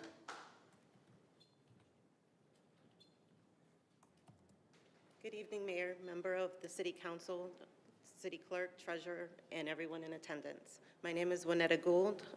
I am the owner of Unique Towing, a woman-owned business, a Black-owned business. First, I'd like to thank you for the opportunity to speak tonight. Over the past several weeks, we've heard a great deal of discussion about towing in Waukegan. Unfortunately, the conversation has become political, and I believe it's important that we bring the discussion back to what truly matters: public safety, accountability, professionalism, and providing quality service to the residents of this city. One fact that has been overlooked is that towing fees in Waukegan has not increased in the past 10 years. During that same period, nearly every cost associated with operating a towing business has increased dramatically. Fuel cost has risen, insurance premiums have climbed, equipment costs have significantly higher. Employee wages has increased, cost of maintaining modern trucks and continue to grow. Yet the rate have remained the same. That's not politics, that's simply the reality of doing business. If the city is going to evaluate towing providers, I encourage you to focus on the objective standards rather than political narratives. Every company should be held to the same high expectations. That includes verifying the drivers are covered by workman's comp insurance, ensuring every driver possesses the proper license for a tow truck they operate, conducting thorough background checks on all drivers, and confirming that every operator has completed the Illinois traffic incident management training required for safety response to roadway incidents. These are the kinds of standards that protect the public, protect the law enforcement, and protect the city. The question should not be who can be the loudest political argument. The question should be who is qualified, who is operating safely, who is properly insured, who is following the state requirements, who is delivering professional service every single day. I respectfully ask that the decision regarding towing be based on fact, qualification, safety standards, and performance, not politics. The residents of Waukegan deserve a towing system built around fairness, transparency, and accountability. Thank you for your time and your service to our community and your consideration. Thank you. Brian Gould? Brian? Okay, thank you. Abel Zavala?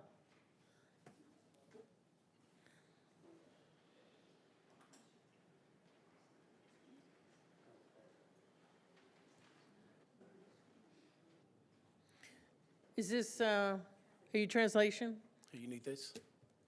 No. Probably be easier,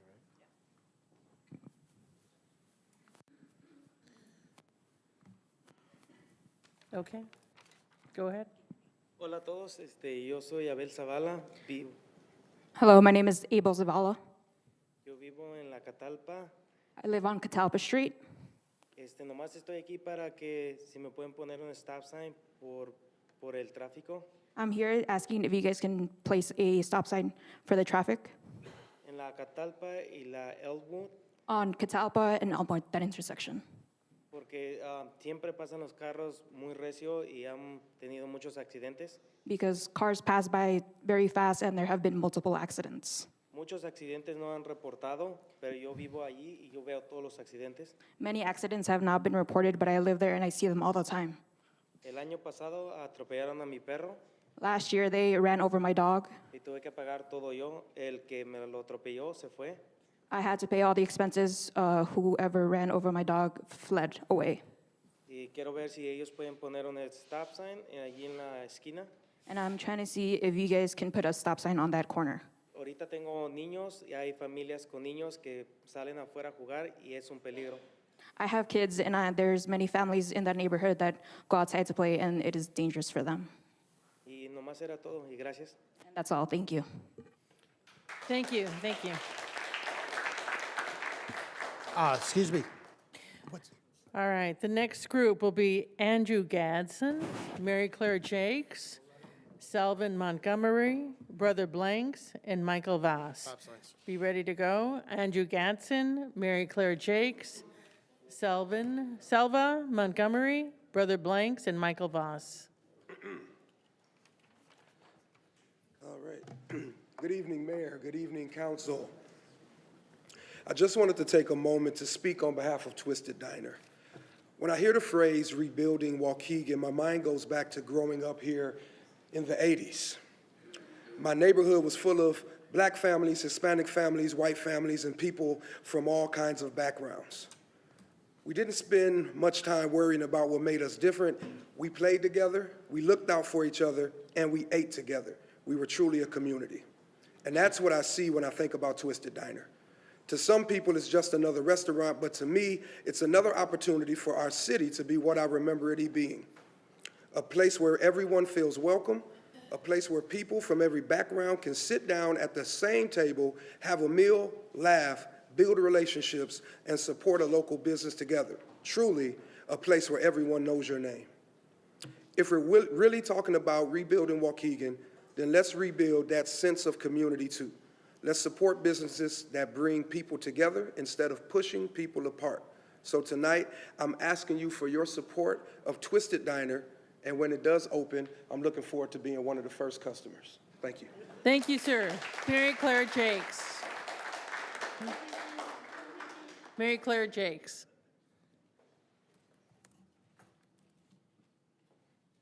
Hi, everyone. I'm Mary Claire Jakes. I've lived in Waukegan more years than I can count, but I wasn't born here.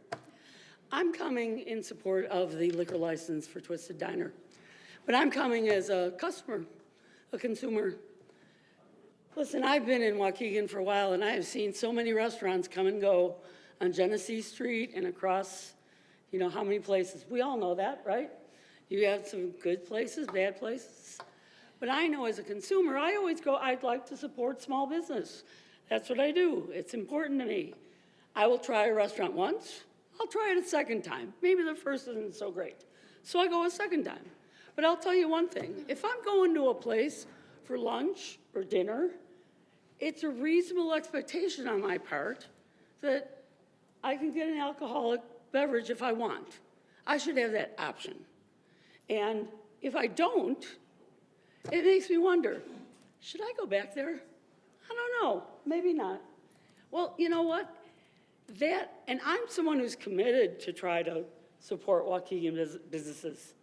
What about the person who comes to the Genesee or goes to Art Walk or Scoop, which was wonderful, but it's like, oh, well, gee, you know, they're looking for a beer. They were looking for... Having a liquor license is one of the things that a restaurant needs to be successful. You might like alcohol or not, it's a personal preference. But having a license to do it is really important for a restaurant to succeed. We want these restaurants to succeed, don't we? We want this city to grow. We want to help the people who are investing their time, money, and talents in our community. And I really hope that you approve the ordinance for the liquor license. Thank you very much. Thank you, thank you. Selva Montgomery. Selva Montgomery.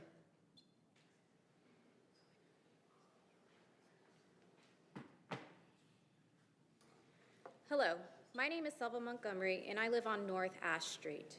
I am here because our street doesn't have sidewalks, and I'm concerned about the safety of families, children, and anyone who has to walk near the road.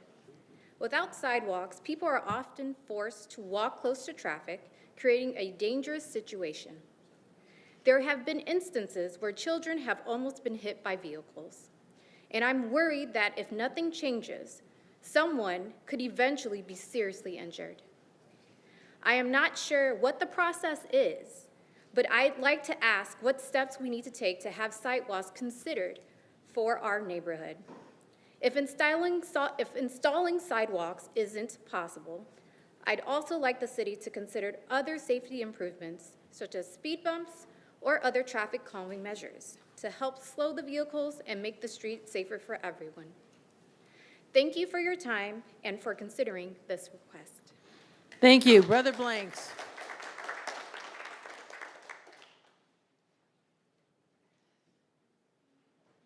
Brother Blanks, founder and chief president of Black Abolition Movement for the Mind.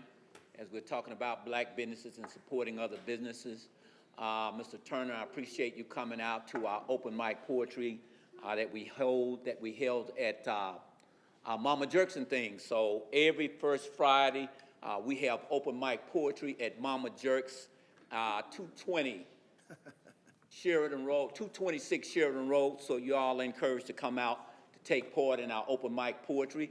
And that's supporting Black Abolition Movement for the Mind, as well as our business. Make sure Miss Claire Jakes, what's she at? Get one of those. And whoever else, been knowing that lady for some time. So also, with that, now what you're looking at is Taste of Africa, Lake County Taste of Africa in Poetry. This is our second annual Taste of Africa. Mayor, I think you came, you had a chance to come out the last time. So we're encouraging everybody to come out. I think the fire department came out and they had a good time there as well. So if you guys like to come out or you like to make a contribution or whatever the case may be, if you don't make a contribution, just come and contribute yourself and be a part of it, because that's primarily what we're looking for. And we have a big African presence in our Lake County area. And to dispel those myths and rumors that blacks in the United States don't like the Africans or vice versa, we working to be a part of the solution and to bring us together as a community and to help each other out and to continue to work of unifying and bringing people together, particularly in these troubled times. Now, I wasn't going to speak on this, but I think with the time I have left, I will. I am truly a component of first come, first served basis. Now, if people take the time to get here early because they may have another event to attend, and they go out of their way to sign that list on a first come, first served basis, then I truly believe it should be handled as such. I'm echoing the voice of my neighbor here. I heard her speak on it. I've heard other people speak on it. Let's do the first come, first basis, because if you do it any other way, it leaves room for whoever is applying the list to be partial or political. Not saying that's you, but I'm just saying that we do a first come, first served basis that take out the chaos and that keep it respectful for people who make the time to get here first to be first. Thank you for your time and your attention on that. Thank you, sir. Thank you, sir. Michael Voss. Good evening. My name's Michael Voss. I'm the owner and gallerist for Shadowbox Gallery. And we currently have, first I want to thank the mayor for he helped us to try to achieve visas for the folks that made this art. I have 2 black artists from Nigeria that are currently showing. They shipped it to me. It was all rolled up, and it's all been now showing at Shadowbox Gallery, which is at 116 Washington Street, right across from the thing. It's a beautiful, this is the second time we've had black artists there from Nigeria, and it's just a wonderful exhibit. This particular piece is Co-Joined Twin. It's a reflection of the beauty and challenge of living together. And come on, Mike, you got this. It reminds us that coexistence is not it's not a choice we make, it's a condition that we have to live under. So come on out, come get a little flyer. We're right around the corner. This is the last week for this show, and I really hope we can get some more engagement from the community. So thank you. Thank you, sir. Thank you. The last group will be Kiara Lane, Brandon Ewing, Wygenia Briscoe, Margaret Carrasco, and Esther Herron. Kiara Lane, Brandon Ewing, Wygenia Briscoe, Margaret Carrasco, and Esther Herron. Go ahead, ma'am. Good evening, Mayor and City Council. My name is Kira Lane, and I'm the community organizer with Clean Power Lake County, based here in Waukegan.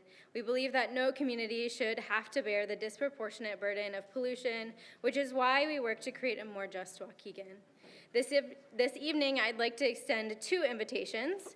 First, I'd like to invite the Waukegan community to join us for upcoming Roots and Resistance, Waukegan's Toxic Legacy Tour. There's flyers outside there if you are interested in taking one later. It's on Saturday, August 8th from 10 a.m. to 12 p.m. This program, it's a guided tour about the history of pollution along our lakefront and nearby neighborhoods. Together, we visit different sites impacted by toxic contamination. We learn about the history and the damage, and how people are working together to clean up the land, and how neighbors and legislators are fighting for environmental justice today. So I hope many residents can join us on that tour this coming Saturday. Some logistics: 1, it's free. Anyone can attend. We do ask that you register in advance, and there is a cap because there's only so many people that can fit in a bus. We meet at 329 North Genesee Street, and then we get on a bus and tour the different sites and then return to the same parking lot. Second, I'd like to invite Mayor, City Council, local legislators to participate in a separate legislative toxic tour designed specifically for local officials. So state legislators will also be joining this one. And this one will take place on August 25th. And there's further details in the handout that I gave to you all. So we look forward to welcoming community members and city leaders to work together so we can continue to build a more just Waukegan. And then I'm going to translate for myself. Hola, mi nombre es Kira y estoy aquí con Clean Power Lake County. Creemos que ninguna comunidad debería tener que soportar una carga desproporcionada de contaminación. Por eso trabajamos para construir un Waukegan más justo. Esta tarde me gustaría extender 2 invitaciones. Primero, quisiera invitar a la comunidad de Waukegan a acompañarnos en nuestro próximo recorrido Roots and Resistance, el legado tóxico de Waukegan, que se llevará a cabo el sábado 8 de agosto desde las 10 de la mañana hasta el mediodía. Este programa es un recorrido guiado sobre la historia de la contaminación a lo largo de nuestra costa y los vecindarios cercanos. Juntos visitaremos sitios afectados por contaminación tóxica, conoceremos la historia de los daños, aprenderemos cómo se está trabajando para limpiar estas tierras y cómo residentes y legisladores están luchando por la justicia ambiental. Esperamos que muchas personas de la comunidad puedan acompañarnos. Y para que sepan, este tour sí va a estar en inglés, pero en el futuro queremos ofrecerlo en español. Algunos detalles logísticos: este evento es gratuito y nos encontraremos en el 329 North Genesee Street, Y vamos a abordar un autobús y tomar el recorrido juntos y regresar al mismo lugar. En segundo lugar, invité a los legisladores, el Consejo Municipal para participar en un recorrido también. Muy bien, gracias. Y todos están bienvenidos a construir un Waukegan más saludable y más justo. Gracias. Thank you. Thank you, thank you.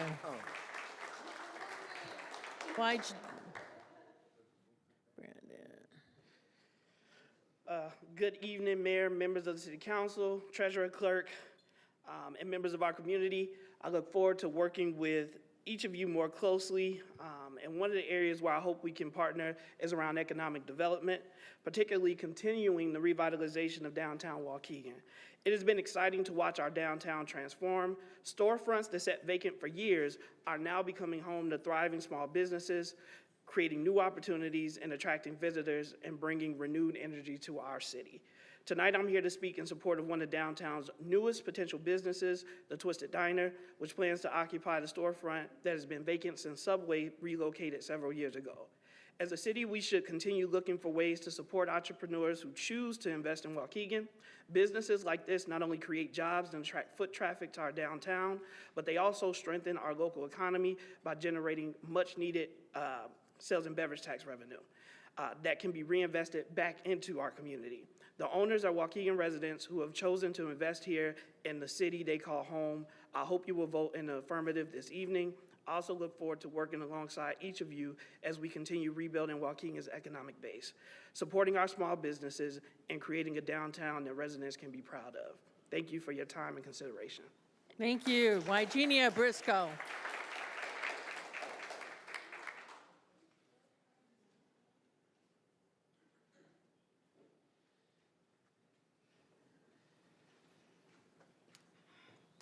Good evening.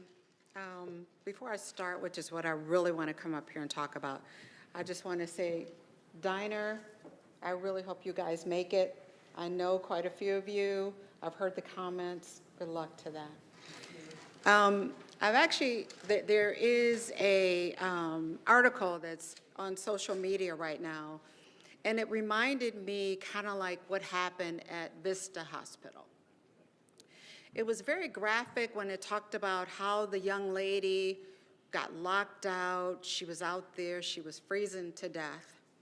But it outlined specifically that the hospital cannot handle what is happening there. And I don't know if it's a red flag, a white flag, because I'm not a sports person, but whatever it is, I'm waving it. I cannot believe that it's not a lot of discussion amongst this governance body about what's happening at Vista Hospital. You say that it doesn't impact you, that, there's nothing you can do. I don't believe that. The same way like we come to this podium, we expect for you guys to listen to us as the residents and make a decision based upon what we say because we put you in these seats. Something needs to be done at the hospital. I was at a meeting and they had said, the firemen said that should something happen where you need to, if you have a heart attack, you can't make it to go to Condell, you can't make it to go to Lake Forest. You're gonna die. We have a lot of seniors here in this community. Something needs to be done here. You guys can voice it, you guys can go there, petition, I don't know what the hell. But you would think out of all you aldermen up there, I never hear really too much about it. Lynn talks about it. I think sometimes Thomas, but it should be all of you guys. You guys have people that live in this community that will die. And I don't understand what the problem is. Help me understand what the problem is. You guys can talk about a lot of other stuff. This is urgent. And I think you guys need to address it and deal with it. Thank you, ma'am. Margaret Carrasco.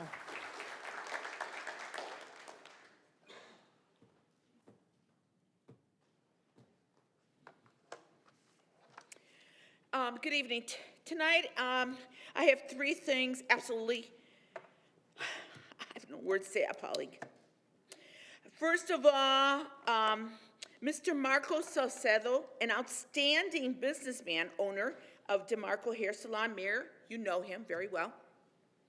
Marco took upon himself, initiated a cleanup program with Waukegan residents, volunteers. Every Sunday morning, 7 o'clock in the morning, they get out and they help clean Washington Street. So this has been going on for a couple weeks. And then just recently, he saw a city worker, supposed to be cleaning, okay? And then he came to his corner there, and he just stood there for an hour doing nothing. Marco took a picture of him and posted it. Mayor, this city employee now has threatened to kill him. And he's gotten his friends and family members, other people, to also threaten to kill him. I have the evidence. Something needs to be done as soon as possible. And if that's true, that employee needs to be fired. Next. As I was walking up tonight, I noticed that 3rd Ward Alderman Juan Martinez's car finally, 5 months later, has a city sticker. Bravo. However, according to city employees, he begged city employees to illegally, fraudulently give him or tell him how he could get one for free, because he wasn't going to pay. They refused. Bravo. So when he had to play, he was fuming mad, and then yelled out, "That effing Carrasco." That's disrespectful. That is an embarrassment to our Latino community as a Latino man to be insulting and swearing like that publicly just because after 3 times I warned you of not having a city sticker and you did not, and now you had to pay for it. But he's also failing as an alderman because the businesses on Grand Plaza, just to let you know, Waukegan residents, 3rd Ward, every single weekend on Saturday night, it's a takeover. Criminals are coming from Chicago, gang members. They have an AK-47 there, and nothing's being done. They already talked to you for the past year, and it's growing, and more escalating, a bigger problem, more cars. Thank you, Margaret. Thank And you. it's your Margaret, fault. thank you. Esther Herron?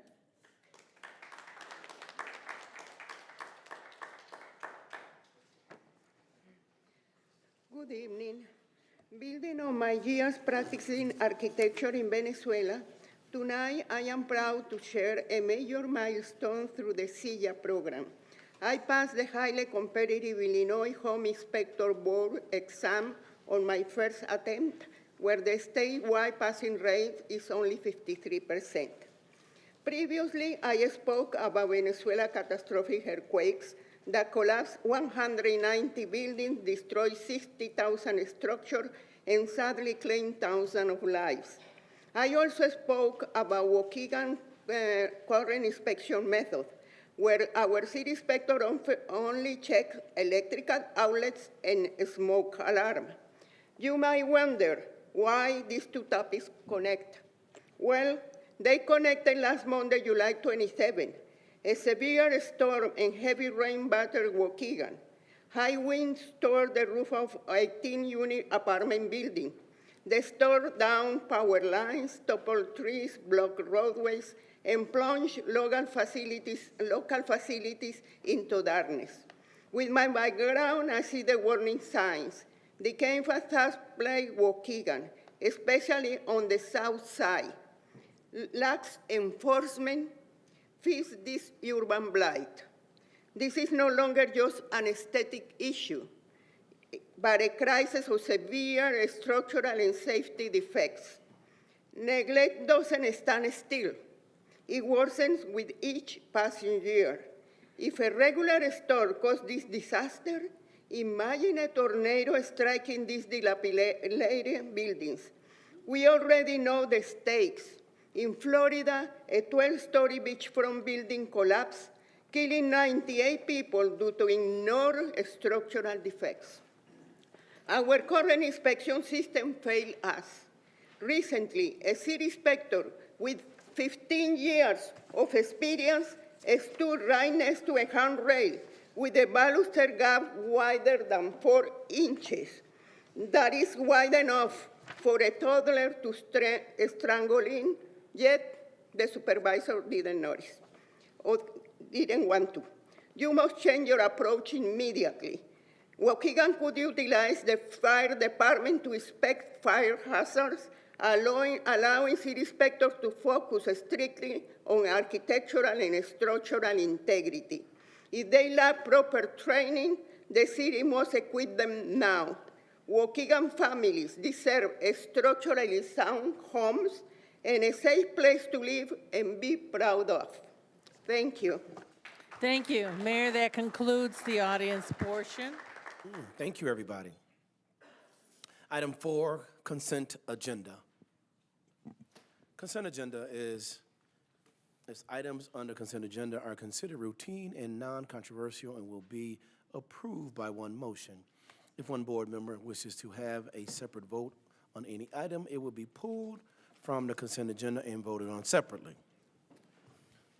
Alderman Florian. He knows to look at me first. Item K, please. K. Alderman Guzman. L and M.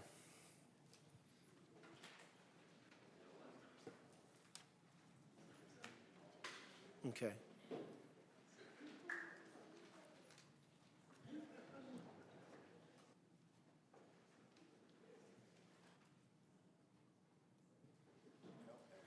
I'll let the room clear. Thank you. All right, items 4A, approval of regular meeting minutes from Monday, July 20th, 2026.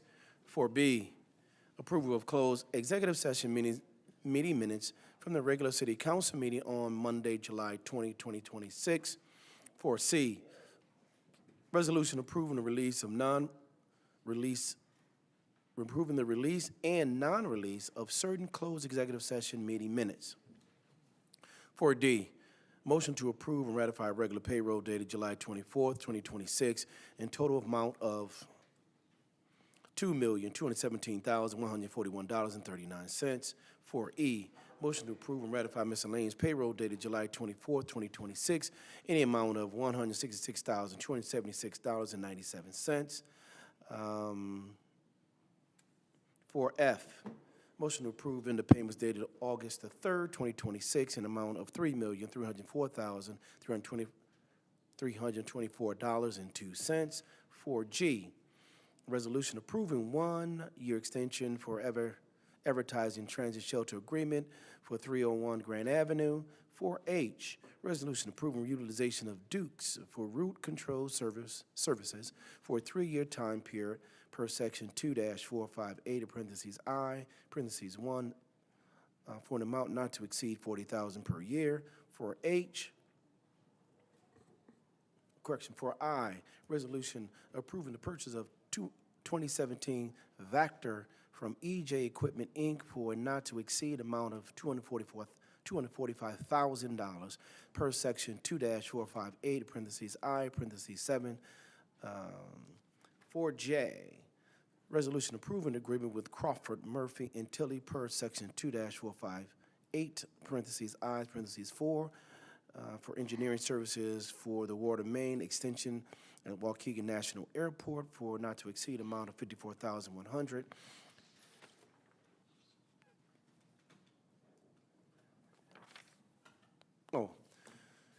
Motion by Finance Chairman Newsom, second by Public Works Chairman Turner. Any questions to the motion? Roll call, please. Alderman Martinez. Aye. Felix. Aye. Newsom. Aye. Turner. Aye. Donnerworth. Aye. Florian. Aye. Hayes. Aye. Bolton. Guzman. Aye. Motion passed, sir. Motion passed and carried. Item 4K, ordinance approving installation of all-way stop sign at Catapult Avenue / Washington Park in Elmwood, Let's get a motion on the floor. Motion by. First. Motion by Alderman Guzman Second. and second by Alderman Felix. Felix. I apologize. There's a motion and a second on the floor. There's a question by Alderman Florian. Alderman Florian. Thank you, Mayor. I've voiced my concern in the past about overriding the process that we're supposed to go through for certain changes we make. For instance, I recently got a request from a resident for a speed limit sign. Now, you'd think that would be pretty non-controversial, right? To put another speed limit sign. I live out west of Delaney Road on York House, and there's only one sign between Delaney and the dead end, I believe. Maybe there's two. But anyway, he wanted a couple more speed limit signs because he rides his bike and there's no sidewalks. And there was actually a process we had to go through to get a speed limit sign. You couldn't just put one up willy-nilly. You had to go through an analysis to put one up. So I asked for that process to be done. It's still not up, so I don't know if the process just isn't completed or it didn't meet the criteria. I'm not sure. But we've had this argument up here before about speed humps, because there's a process you're supposed to go through to get speed humps. I want the lady to know, hopefully your alderman heard you and will put in a request that they go through the analysis to see if that area qualifies for speed humps. I know there's aldermen who have voted to override that process. I had a request in my neighborhood for speed humps recently, and I did some research because I was curious about when one of the things they mentioned, people sue over speed humps. I'm like, oh, why would someone get sued? Oh, if someone trips over it because they didn't know it was there, or their car gets damaged. They're technically supposed to be lit at night. If you think about it, if it's super dark and you don't know there's a speed hump there and you go over it, there's supposed to be a sign that warns you there's a speed hump. So there is a process. What about ambulances? I live pretty far away from my closest fire station. Now, if they wanted 3 speed humps on the one only road in and out of my subdivision. If you put 3 speed humps along there, now you've slowed the ambulance down. I mean, Ms. Briscoe just spoke about how you only have a certain amount of time with a stroke or a heart attack. So I'm just saying, I prefer we go through the process. There's a process. The engineering department is back there, the public works department's back there. There's a process to analyze. Is the stop sign appropriate? Is a speed limit sign appropriate? Is a speed hump appropriate? I think we should always follow the process. Whenever we go in the back room back here and have to pay out usually millions of dollars in some kind of lawsuit, it makes me crazy. So I try to do anything and everything I can to avoid us being sued for any particular thing, even apparently a freaking stop or speed limit sign. So anyway, I just wanted to say, I understand, Alderman Guzman, why you want this. I see that you believe there's a safety issue, but there is a process we could go through to analyze this. All right. There's a motion and a second on the floor. Roll call, please. Alderman Martinez. Aye. Felix. Aye. Newsom. Aye. Turner. Aye. Donnerworth. Aye. Florian. No. Hayes. Aye. Bolton. Aye. Guzman. Aye. Motion passed, sir. Motion passed and carried. Item L, motion to approve an intergovernmental agreement between the City of Waukegan, Waukegan Community School District 60 for public safety service for 26-27 school year through the year 2029-2030 school year. There's a motion. Let's get a motion on the floor. I'm gonna go with that with public safety. Public Safety Chairman Martinez as the motion by Alderman Martinez, second by Alderman Newsom. There's a question on the floor. Alderman Guzman. Actually, it could just be L and M at the same time because they basically the same thing. Okay. And it comes down to the same argument. I truly believe that we should have SROs, but I don't think we should we should be the primary, we should be the secondary support, not, because the liability with these kids, I mean, I don't know if you've seen these videos or anything. These kids are like pretty wild. They even swing at the teachers and stuff like that. And they go kind of like crazy when an officer tries to arrest them or tries to grab them. And I don't believe the city should have to deal with that liability unless it gets to that point of arrest. Because this is huge, huge liability on this whole thing. I think a lawsuit happened, what was it, a year or two ago on this issue? And it was big money because I guess it was a security guard that brought down a teenager. And I guess they put, I think if I read it correctly, was their knee on their back or something like that. And they went through the whole process, and it was a excessive force, and huge money was paid out because of this issue. And this is what we're opening up the city to, and it should be a school district. It should be somebody specialized in how to deal with the kids and liabilities, and maybe some kind of written permission by parents to avoid these kind of lawsuits, because this is huge, huge money, and that's why I think we should be a secondary, not a primary.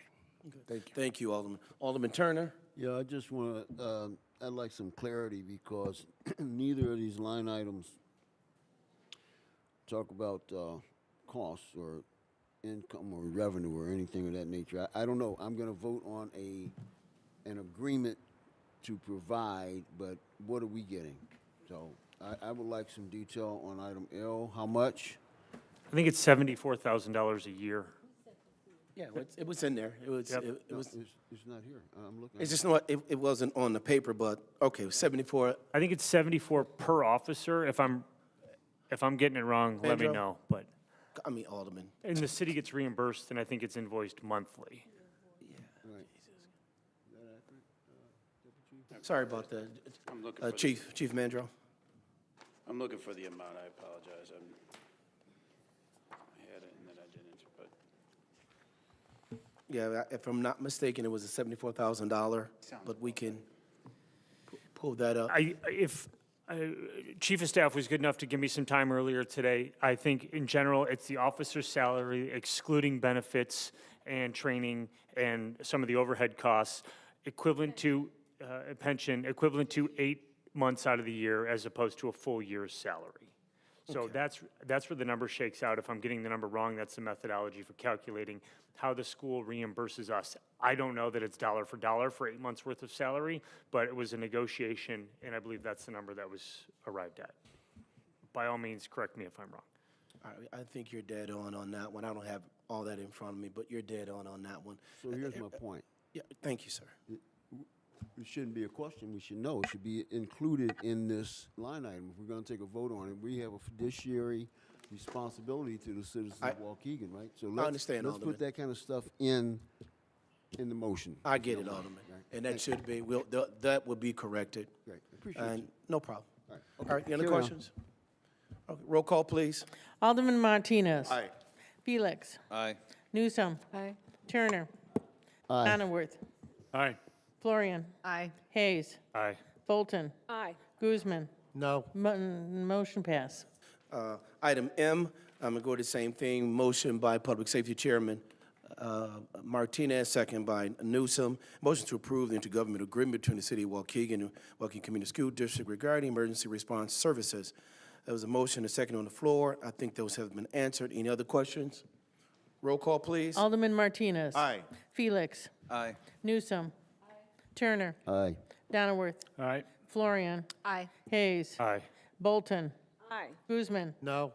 Motion passed, sir. Motion passed and carried. Item 5, there being none. Item 6, there being none. Item 7, item A, ordinance increasing Class E restaurant liquor license by 1 for the Twisted Diner, 11 North Genesee. I'll make the motion. A motion by Alderman Alderman, I'm gonna do this. Motion by, oh, no. Motion by Alderman Turner, and second by Alderman Felix.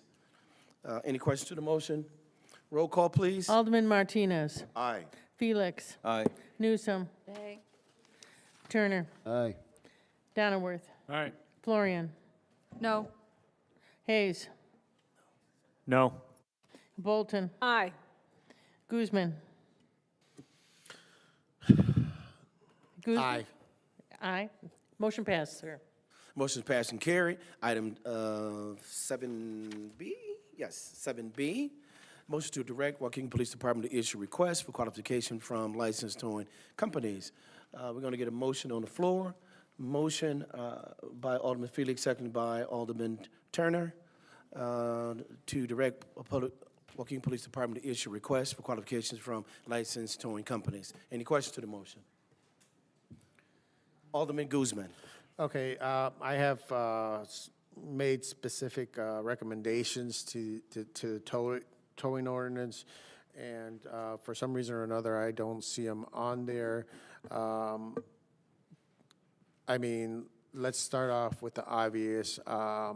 If you get towed on a Friday, you do not get your car back until Monday, and your vehicle, let's say they tow it and it costs $225, and then they Alderman, yes. I know what you're saying, but this is just a request. So all those things will be filtered out in the request. Okay. Let the police department work those out, okay? And it's in the request, just for what it's worth. The request requires them to be open for 4 hours, either on Saturday or Sunday, so that somebody can get their car out. And how about the 15 miles? The 15 miles is within that was city changed. limits. How about the 20% Hispanic onto the, Alderman, let's get this just a request. Okay. A lot of these have been answered, so thank you for that. But let's get the request in. We put all those things in there, get it to you, and we go from there. sounds great. All right? All right. Corporate counsel has. Yes, Mayor. Sorry, there is a clerical error in the current RFQ. The 15 miles was meant to be removed, so in the board packet, you do have a 15-mile in there that was meant to be removed. It's supposed to say corporate limits. Okay, and then how about the, Corporate limits. Within the corporate limits of the city of Waukegan. Within the corner. All right. So we'll get it all wrapped up and bring it back for final, okay? and then the police doesn't get to choose, we tell them, correct? Let's get it all wrapped up, Alderman, Okay, and then bring it back. okay. All right. All right, there's a motion and a second on the floor. Roll call, please. Martinez. Aye. Felix. Aye. Newsom. Aye. Turner. Aye. Donnerworth. All right. Florian. Aye. Hayes. I, as amended, per corporate counsel's direction to be thank within you, that's corporation right. limits. I'll So forget. as amended, aye. As amended, yes. Thank you, Alderman. Bolton. Aye. Guzman. Aye. Motion passed, sir. Motion passed and carried. Item 8, there being ordinances, there being none. Items 9, closing arguments, there being none. I'm just kidding. Just kidding, Alderman. Alderman 9, closing items. Alderman's time. Madam Clerk. Alderman Martinez. First. All right, before I begin, I want to address what Margaret has said. Yes, there has been problems with JJ's Bar and the whole East Plaza, but I can tell you that I've been working with the new owners. As a matter of fact, I actually had a meeting a month or two ago with the Chief of Police, Navarro, Director of Code Enforcement, Chief of Staff Mays, proprietor of the business, the new owners, also other people that were in attendance concerning the JJ's Bar. I was out there at 7 o'clock in the morning on Sunday morning cleaning up their trash. Michelle Lopez, who happens to be there, saw me doing that. So this is a lot of privileged information, but I can say that this is something that has been going on that I'm very diligently working on. So I don't know where she gets her false information. You know, sometimes you have to consider the source with these people that come up here and speak. That's totally wrong what she said, and I'm not going to be offensive about it because I know her history. I can go on all night talk about it. All you got to do is Google her name, you know. But I will say this, that I'm determined. I'm also committed to make sure that that whole area is cleaned up. I am working with the new owners, and it's a work in progress, and we are moving forward with that. But you know, just for your information, you know, I am diligently making sure that my ward is going to stay safe for all our constituents, but that's totally false what she came up with. So that's her. I got bigger fishes to fry. I ain't got to worry about that. I know what I'm doing, and I know what I'm doing with my constituents and the people I'm working with. So with that being said, I'd like to thank Madam Clerk and Council for having me up here today. I want to start by expressing my gratitude for the amazing Waukegan Park District that we have. We had a community open house held last week concerning the construction of our very first playground in the 3rd Ward. It was great seeing many people and residents in attendance. If you weren't able to attend, there is an online survey that you can take and also fill it out. It was very detailed oriented. It was nice to see a lot of the residents out there. They asked a lot of questions. A lot of answers were actually answered. But I will say that I look forward to working cohesively with the Park District, our city, and making this a reality. And there will be more information forthcoming. Next, I would like to talk about the extreme storm. I know everyone was talking about that. We experienced last week. Many homes lost power. Trees were down and many streets in the 3rd Ward were flooded. Public Works, you are to be commended for your labor and commitment in ensuring that our streets were safe and clear of debris. Thank you so much. And I must say, it was nice witnessing firsthand the resilience of each and every neighbor helping each other with shovels, with drills. I mean, anything they come up with. But it was great to see that. A lot of debris were scattered. Thank you again for Public Works for actually clearing the debris. And I also want to commend Director Garland, because I did have a phone call this morning with one of my senior residents who there was a tree blocking her driveway and she needed to get dialysis. And so this is an emergency that was answered by Chris Garland. The branches were cleared, the driveway was cleared, and she was able to get the treatment that she needed. So I commend you for that. And so does she. So I wanted to pass that on. But I do want to say, please make sure that, there's a lot of branches still out there. Please make sure you bring all the branches and rake whatever and put them to the curb or the parkway. That way the city can pick it up. It is a work in progress. We appreciate your diligence, but please know that we will get out there and make sure that that's cleaned up for you. And then also I'd like to thank DeMarco. Yesterday we had a community cleanup on the Grand Avenue made up of very dedicated volunteers who participated. This started at 7 o'clock in the morning, early birds, and we were able to address Grand Avenue from Lewis to Macquarie. It was a group effort, and I must add the street looks much cleaner. Thanks to those brave volunteers, and also the business owners who stepped forward, who assisted in making this project successful. Kudos to the owners of Drip and Culture, El Poblanito, Euphoria, who sent staff out there to actually assist, and Brothers Bakery for the donuts that they donated. Special thanks and coordinated events and final volunteers goes out to Mr. DeMarco. Again, he spearheaded the whole thing. We were able to organize it, he coordinated it. In all, we had more than 10 to 15 volunteers. It demonstrates that when we come together as a community, anything can be achieved. Also, that's all I have for now. If you need to get a hold of me, you can call me at 847-390-2689.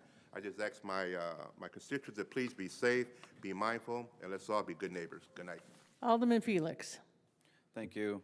First of all, I do want to thank the council. Thank you guys for approving the 2 stop signs. I know that it does affect the 4th and the 2nd Ward by a lot, because there's a long strip of just from Buttrick all the way to Lewis. There's only 1 stop sign, and we have people flying through there. So the request did come from Abel. I asked Abel to come out and speak about what he's seeing in front of his house.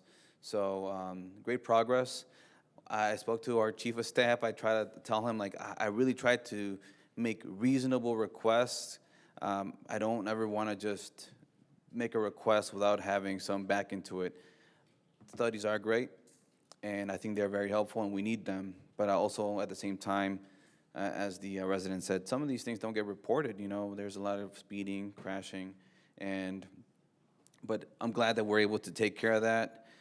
For our church pastor, I believe, or Michelle Olberton, I will definitely look into that. I do remember getting a call from you, and I will definitely reach out to our city staff to get that going and look at the requests. Not so long ago, I believe myself, Alderman Donnerworth and Alderman Turner, we met with our Deputy Chief Aglianos.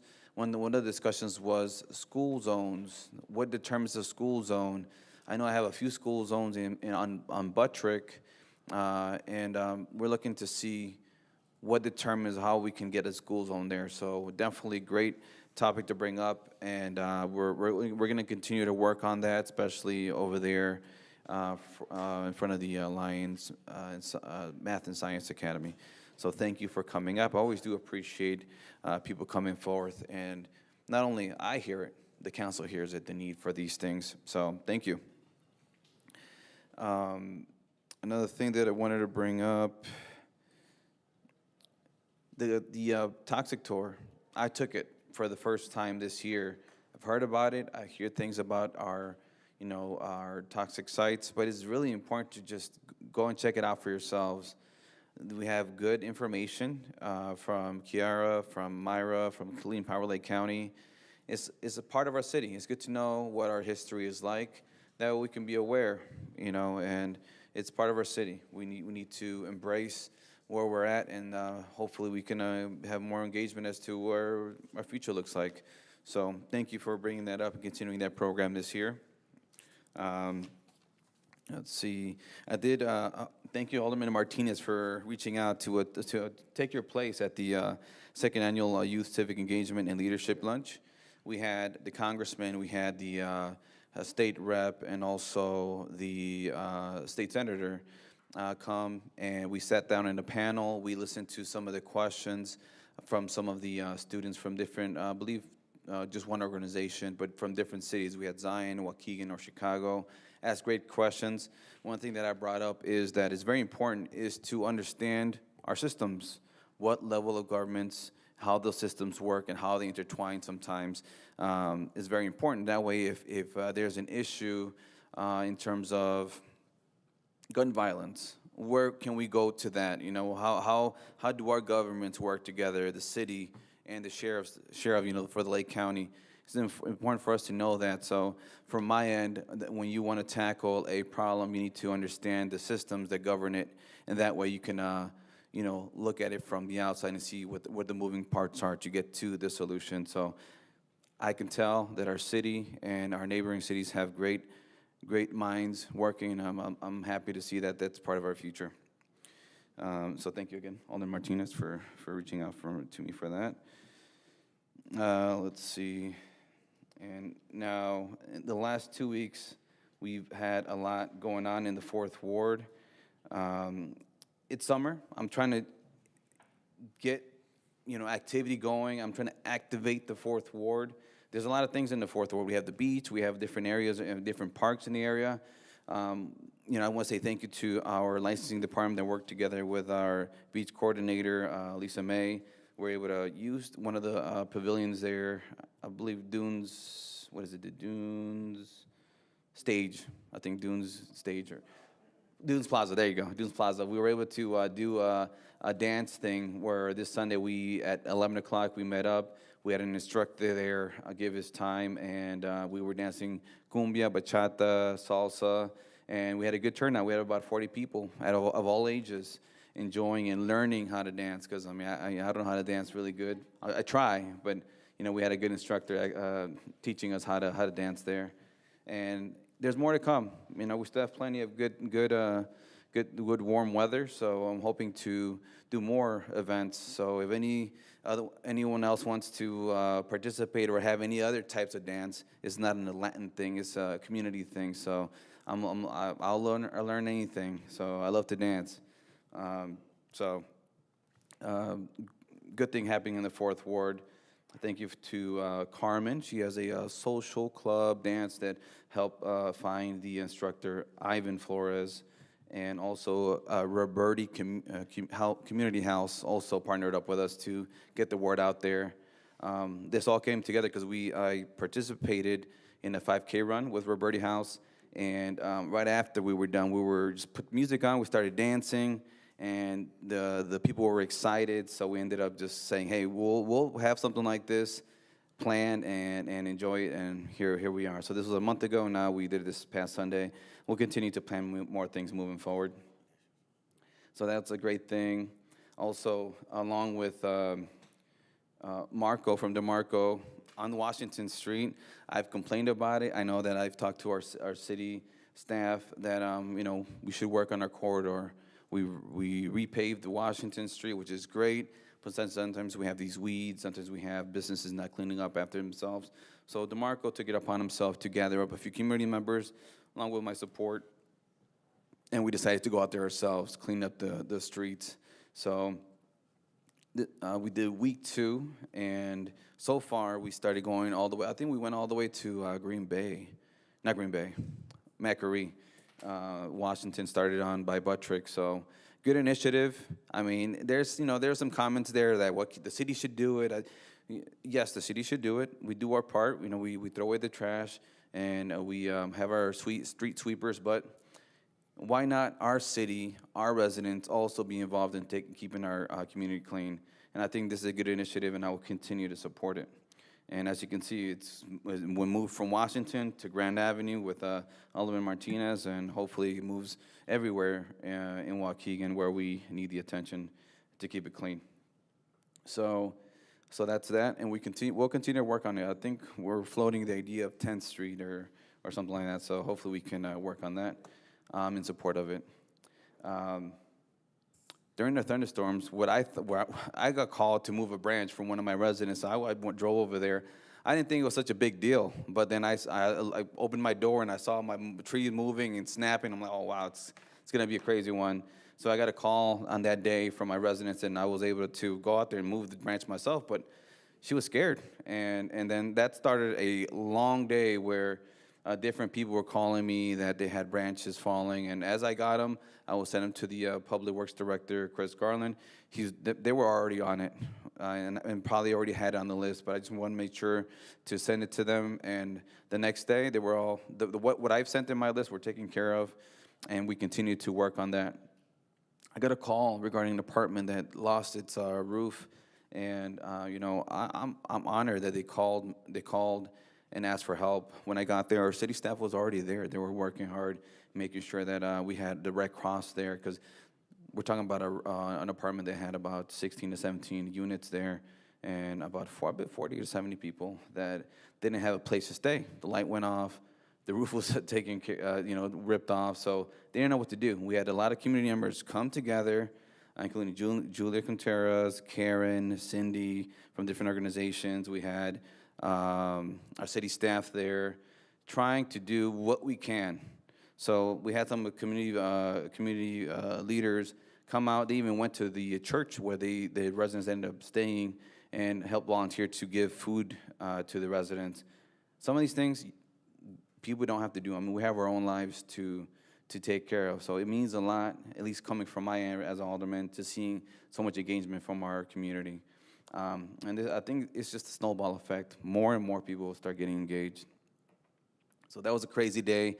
I'm glad that we are able to have it where they can at least go back and live there.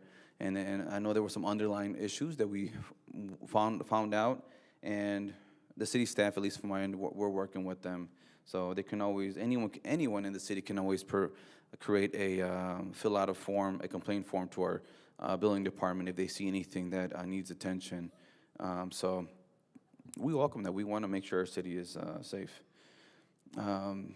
Let's see. That day also, I want to give a shout out to Agustin Bernal. So one of the things that I thought of was like, well, some of these businesses, small businesses have, food that is going to go bad if they don't have any power. So Mr. Agustin provided some generators for the small businesses to get them through to the night till they got their, until they got their electricity back on. What I'm talking about is community engagement. I put a post on Facebook. He answered right away. Also, Carlos Smith, he has a transportation business, or he has worked with someone with transportation. He provided transportation to one of the residents from the Buttrick apartment that had that issue, and took him to the church. So thank you to Carlos Smith for acting fast. We're just looking everywhere. Almost done, guys. So one of the things that I'm very proud of since I started is that Lakeside Towers has come a long way.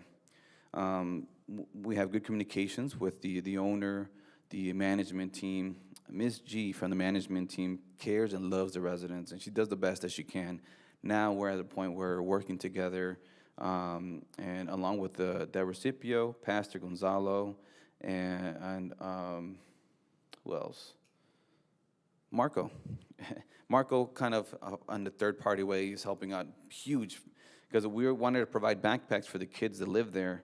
So some of these, it's low-income housing, so some of these families, mothers, fathers don't have sometimes the means to provide for their kids. So what we did is that we created a plan. We wanted to have an event to provide a good time, but also give away backpacks. Marco came along and said, hey, let's do a fundraiser. Let's do a quick fundraiser through a raffle. Within 2 days, we sold we gave away two 75-inch TVs, secured the funding for the back-to-school backpacks, and now we're going to make sure that we provide that for those kids there, along with the event that they're going to have to provide fun and a fun place for these kids. So that's what I'm talking about, just working together with everyone who it opens the door to us, to me at least. So that's it. Thank you. Alderman Newsom. Alderman Turner. All right, thank you very much, very, very much. All right, so in the 6th Ward, we're doing some street resurfacing, and we're in process of doing Jackson Street between Grand, and that's gonna go all the way to Sunset Terrace, exactly in Mike Down, where 7th Ward, north of Sunset. We're gonna get Western, we're gonna go from Greenwood to Sunset, Hickory Street from Glen Flora to Keith. Now, that's my favorite street, Keith. All right. We're going to get Gulf from Lewis to New York. So we know that Greenwood, Gulf, and Sunset all kind of blend together. But when you get over to Lewis, the 6th Ward goes north of Sunset, where the BP Amico is, and that Planet Fitness and all that plaza, that's all in the 6th Ward. Goes around in that street up there at, what is that, a Citgo station? Yeah, that street at Citgo station on Lewis is Gulf. So still in the 6th Ward, from Gulf, up there where the Citgo station is, around to New York.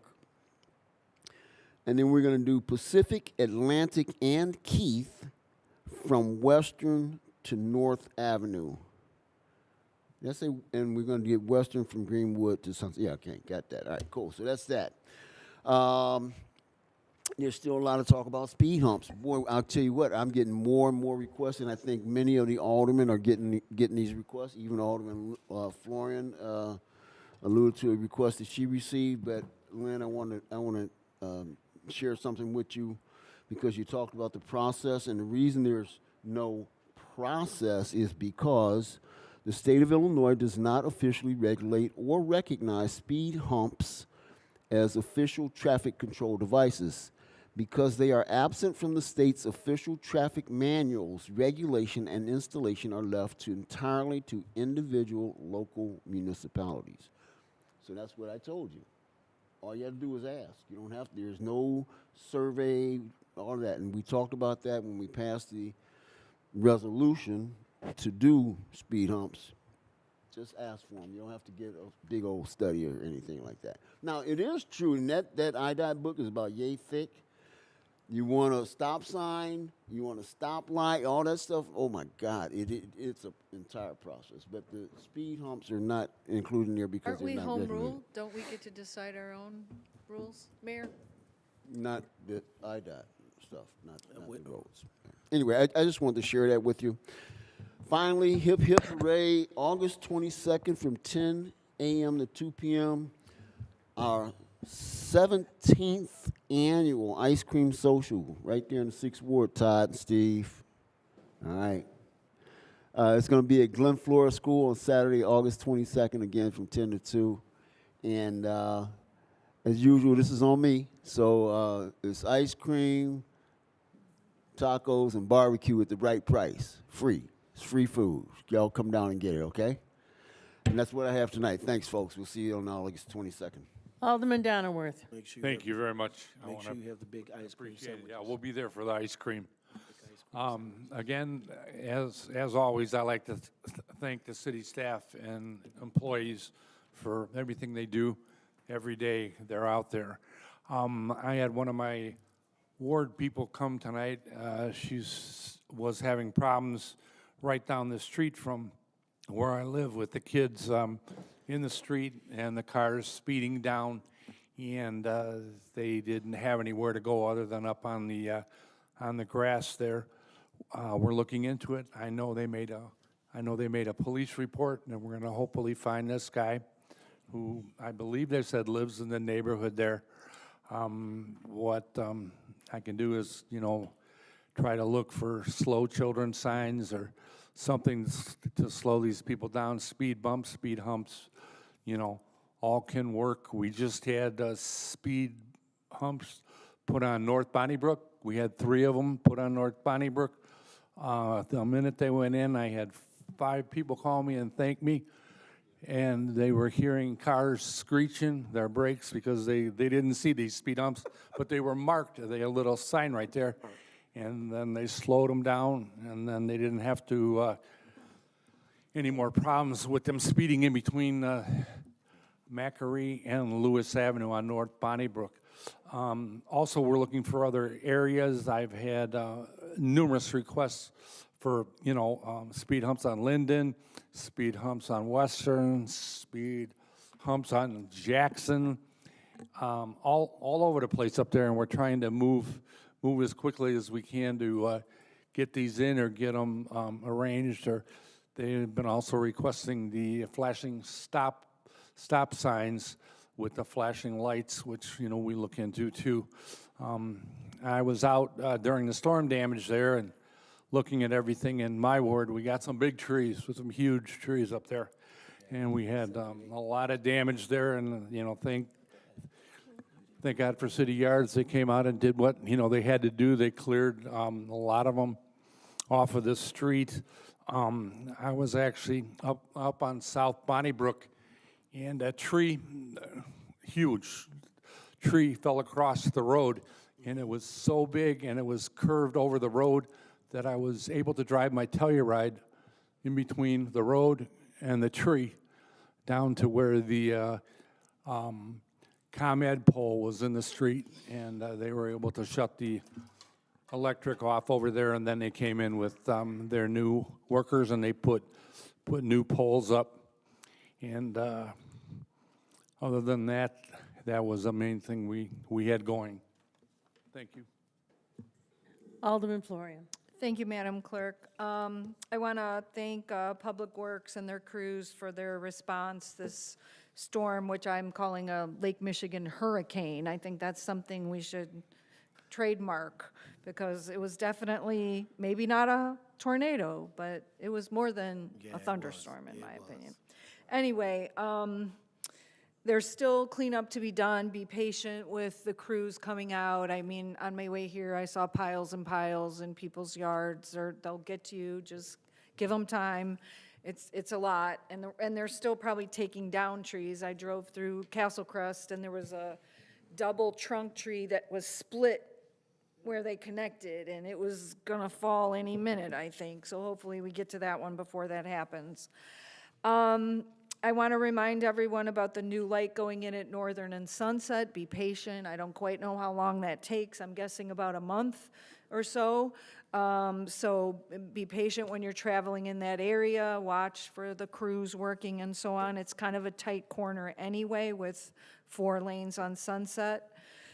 PADS is in the process of opening the permanent shelter. We got to have a sneak peek last Thursday. It looks amazing. It looks like brand new. It's going to be so transformative for so many people. The actual ribbon cutting is coming up this Friday. I think it's at 1:30 or so in the afternoon. So that'll be very exciting for those in our community struggling with homelessness. Lastly, I want to talk a little bit about the Vista situation Ms. Briscoe brought up. I encourage everyone to Google Mother Jones. You can read it for free. Usually there's a paywall with most of these, but there's not with this. Mother Jones wrote an article, "A for-profit hospital / cost, then a patient froze to death on its roof." It's written by Hannah Levintova and Ashley Cleek. They actually came to Waukegan and interviewed many people in the area. They give a chilling account of Chelsea's death. It's horrible.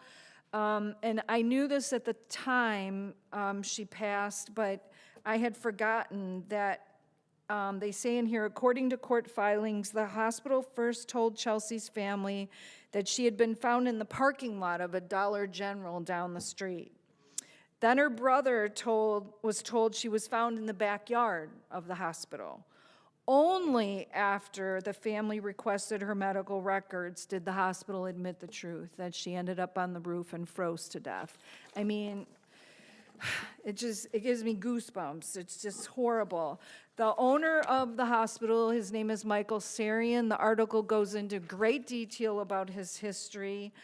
One of the things I did not know before I read this article is there's a tax that the hospitals are supposed to pay to the state called a provider tax. So it's paid in by hospitals so that then they can pay it back out and kind of level the playing field for hospitals that are struggling or whatever.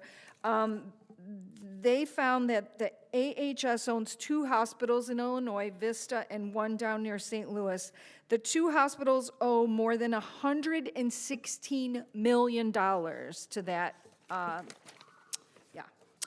Let me see what else I want to say. Mr. Sarian, before he got into healthcare, ran jewelry stores, and he bankrupted them before he got into healthcare. Just so you know.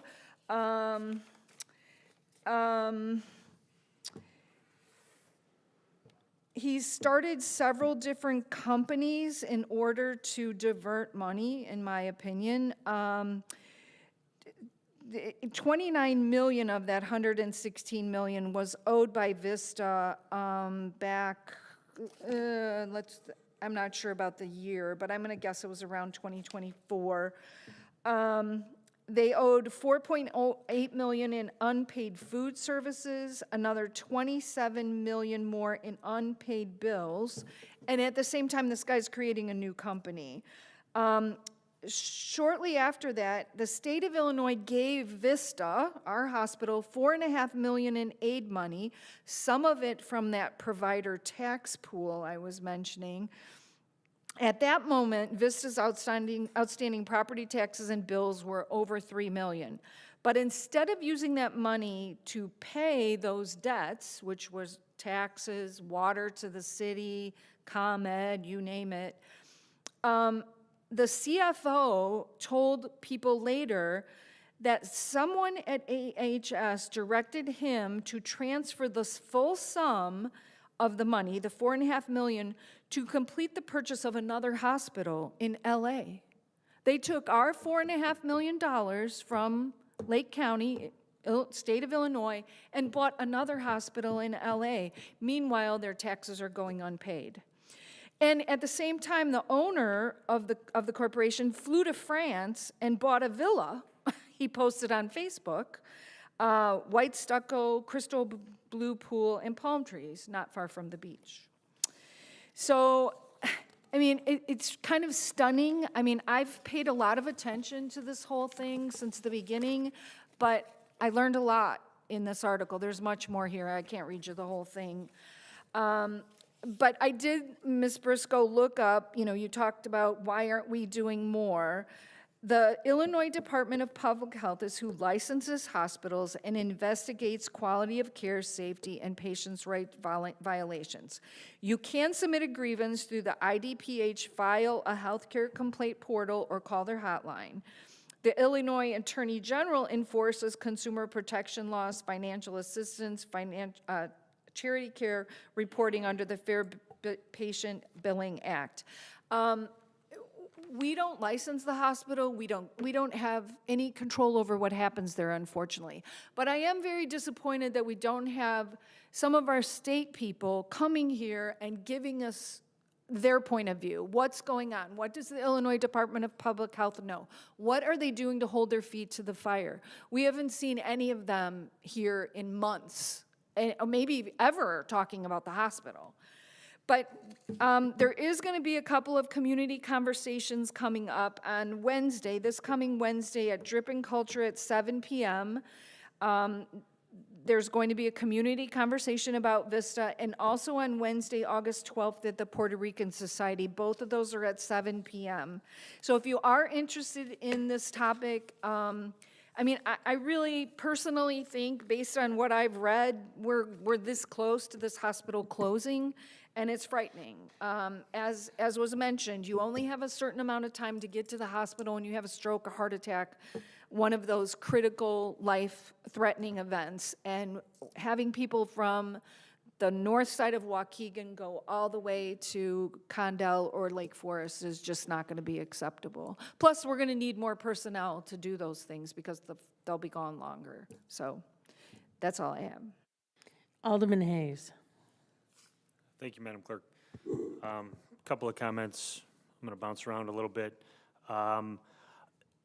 The residents deserve a better city council than the one that they have. That's a fact.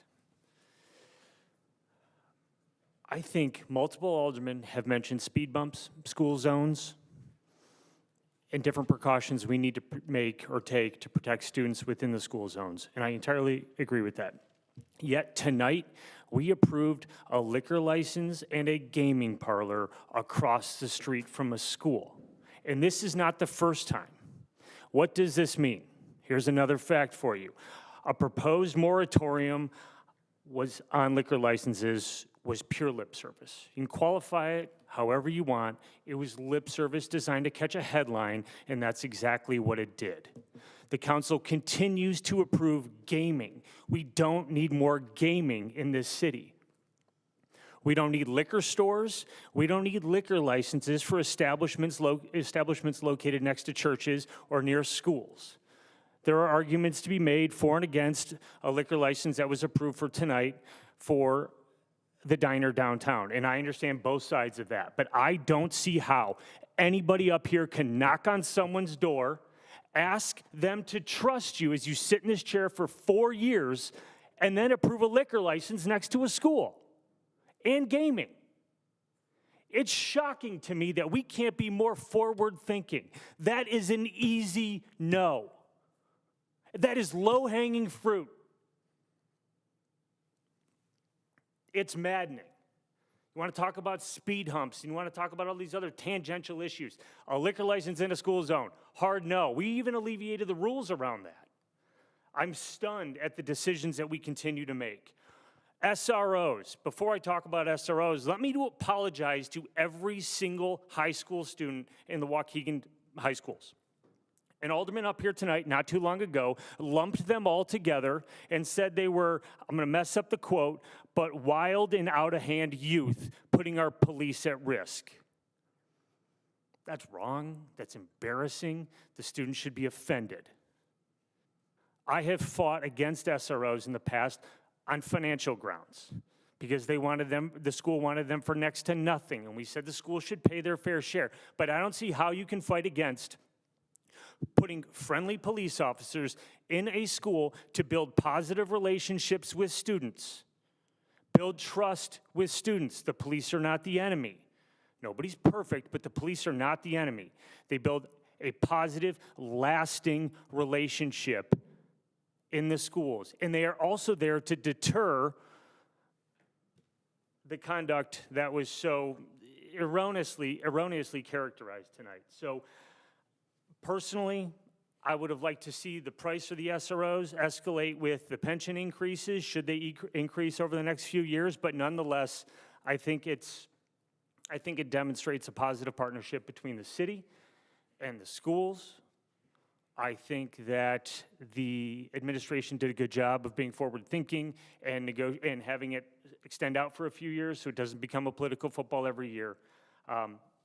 That's my piece on that. I wasn't going to bring it up, but for the mischaracterization that I thought was offensive. Alderwoman Florian's right about the process. I talk about the process a lot, the process for speed humps. We're, like you mentioned, we're a home rule community. We can make our own decisions around speed humps, but if everything else involving traffic requires engineering support, I don't see why speed humps don't. You have to slow down. You have to come to a stop. Maybe it's an abrupt stop. Maybe it's not, but it's going to impact the people around you. There's also a very significant cost associated with speed humps. Now, you kind of have to separate this out. If it costs the city $10,000 to put it in and $10,000 to remove it, that is nothing compared to the life that you might save for a kid who's running across the street to get his basketball. But there is no but. That's just, full stop. But if we start putting in speed humps all over the city, we have to pay to put them in. We have to pay to put them out or to pull them out. Ambulances cannot go over. They cannot be in a rush. If they're getting from what used to be Vista all the way to, or Vista is closed down and they have to go to Condell or they have to go to Lake Forest, they need to get there fast. And if they're hitting speed humps throughout the city, that's going to be a real problem. The plows, we're going to damage our plows. We're going to be up here buying $500,000, $750,000 plows every few years if we just keep installing them. So that is a consideration that we have to make.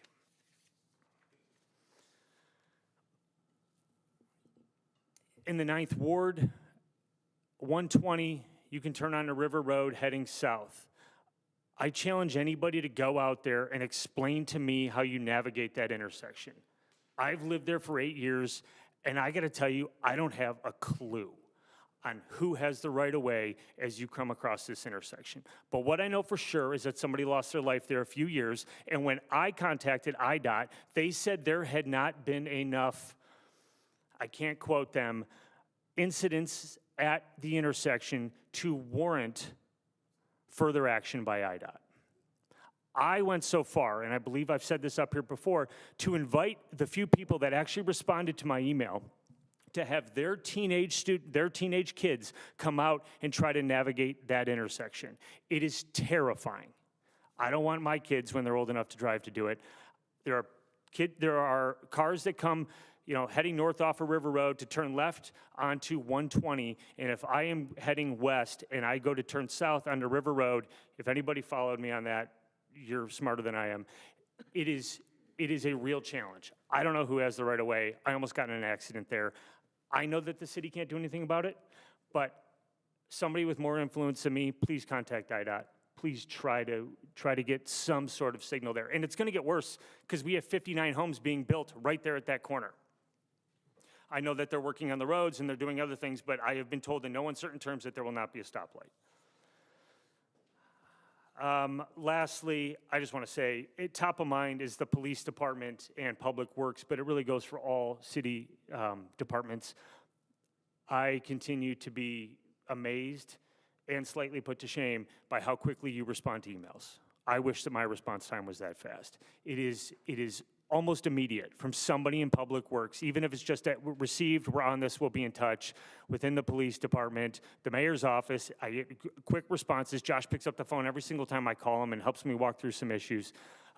So planning and zoning, always. Anybody I'm leaving out, finance recently, I'm not leaving out on purpose, but I just want to say to building department for sure, they've been the subject of a lot of complaints about response times, and I have never experienced that, and I've heard that it is way better recently. So thank you to all of you for how quickly you get back to people. I can assure you that just open communication and letting people know that they are heard goes a really long way to just calming people down, letting people know that their issue is going to be addressed. That's all I have. Alderman Bolton. Well, I just want to echo the shout out to our first responders. True enough, they did respond quickly, as well as public works. I got all kinds of calls, power outage, trees down. As you know, we are still working on addressing that. Some good things that are happening in the First Ward. Habitat for Humanity is building new homes. I'm a part of Habitat and giving my time to them, so I really look forward for more new homes coming in the area. And I'm glad in community development, our committee, we have upcoming, especially for the First Ward, facade program. So that means that some of these businesses are going to get a facelift, as they per se. So I'm excited about that. And I too got my first speed bump in the first ward. And I have more requests coming, especially when I heard that a 4-year-old was killed in this past year due to speeding near Cook. So keep calling me, letting me know. Let's continue to work together. Also, between county and Martin Luther King, there's a new bus terminal, so providing some protection and for those that are waiting for the bus, especially those that are handicapped. And I, too, hear your voice, and I feel it personally, on a personal level, when my family member has to constantly go to Condell. And Condell Hospital is even overloaded, where they're putting patients in the hallway. So I hear you, those that are concerned about that. So I'm glad. Thank you, Alderman Florin, for that update. And then I want to recognize our Black businesses. This is the National Black Business Month. I shout out to you. I, too, once at a time had a business. So it takes a lot of work and dedication, and I want to encourage you to continue that. As you know, we're working on our sidewalk program, and I just get calls every day about something. So we're just going to keep moving forward, and it is imperative that we work together. We are aldermen. Each of us, I believe, are overseas over 9,000 people per alderman. And often people forget there's one of us and there's over 9,000 of you all. So be patient with us. We have to work together. Thank you. Alderman Guzman. Good evening, City of Waukegan in the second ward. First, I want to start off with Mr. Garcia. Can you please come up, sir?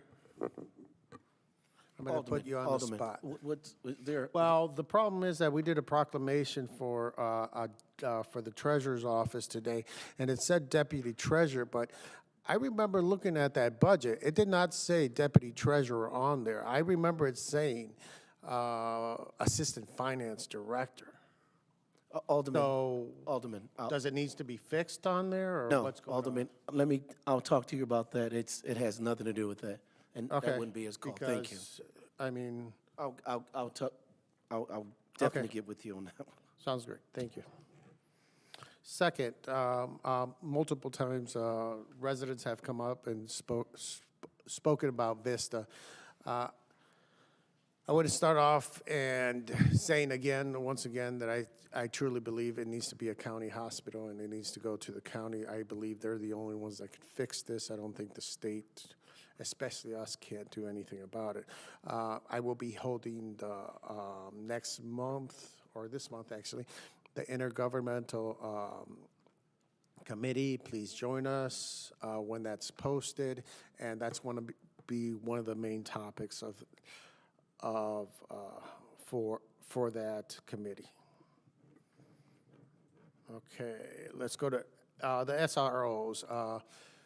The reason I voted no for was the liability. Not that I don't believe they should be there. I do believe, but I think it should be a secondary aspect and not a primary.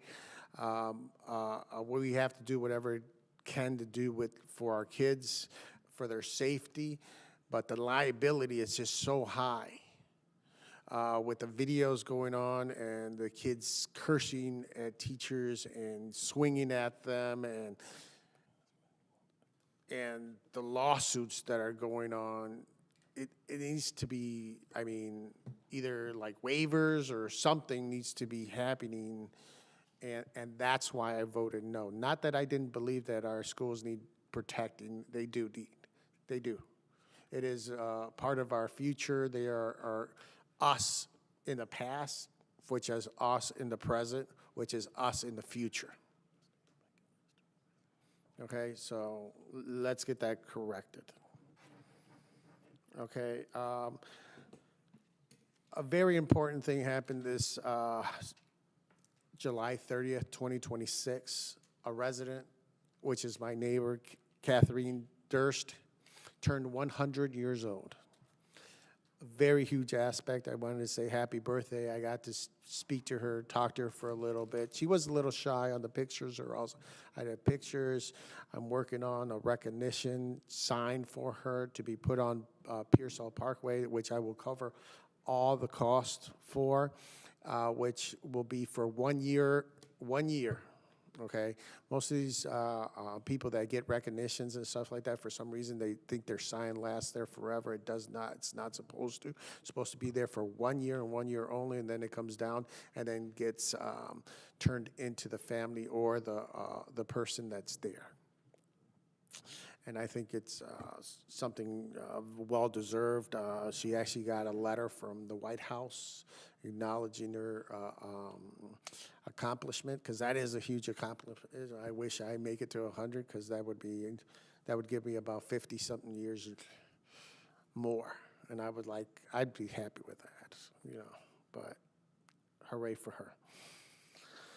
Next, I got to attend Heart of the City, which is a foundation that helps out students in soccer and shows them, uses that perspective to show them a way of structure for what they're going through in life, and use soccer as a stone there to hold them intact and responsibility and look into the future for college. It's an organization it's been there for a while, and it does really good things for the kids and everything that's involved. Okay, next, I held a ward meeting on July 25th. I was a little disappointed about the turnout. Well, as I'm most disappointed about is that a couple of my signs got taken away. Okay, this is a crime, ladies and gentlemen. You can't just be taking city signs, because this is public signs, okay? It was purchased with city money. It is for city purposes, for the ward to understand and get to know what is going on in their district or in their ward. Okay, so please, whether you like the person or don't like the person, that's irrelevant. That's basically theft. And there was cameras there, but I'm going to let it go. I'm just going to get the city to get us some more signs, but leave that alone, because next time there will be no warning or anything. I would just file a police report and have you arrested. So please understand that. It's something for everybody to be acknowledged about. Next, the storm. I understand they called it just a weather storm, or felt like a hurricane. I'd never seen a thunderstorm that bad. It takes off roofs and stuff without being a tornado or anything, but I guess it wasn't. But in that aspect, I want to thank Public Works, Police, and Fire. They did an amazing job. They were all over the place. Fire department was helping out, moving stuff around, calling, and Public Works. It was really, really great. Again, like a few aldermen up here said, that please leave your branches up there. It's going to take a little bit, but they will be picked up. You will not be cited or anything like that. So they'll be taking care of that. Okay. Brother Blanks mentioned the Taste of Africa. I definitely will be going this year. Last year I did not go. I think it's very interesting. I have a few not African Americans, Africans actually from Africa, that I know and that I've worked with, and they've let me taste some of their food. Some of it I like, some of it I didn't. Everybody has different taste, and so I'm very curious about going to this. I want to know more of the place, because my buddy did invite me to go to Africa with him anytime I wanted. I'm going to probably take him up on that offer, and then learn some more aspects of the whole African culture.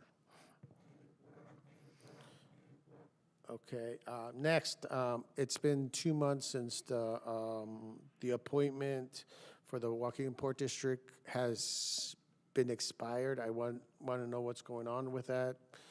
I mean, it's already 2 months. I know there's been like 3 people that have applied for this, so when are we going to have this appointee?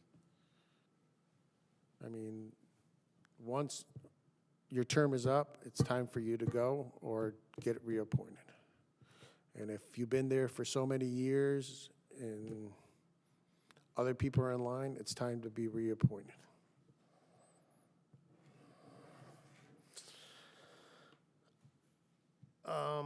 I think that's about it. If you want to get a hold of me, it's 847-390-2690.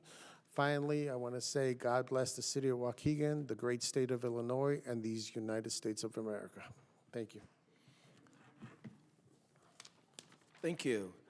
There is a motion by Alderman Bolton, second by Alderman Hayes to adjourn. All those in favor? Aye. Motion passed and carried. Thank you, everybody, for coming.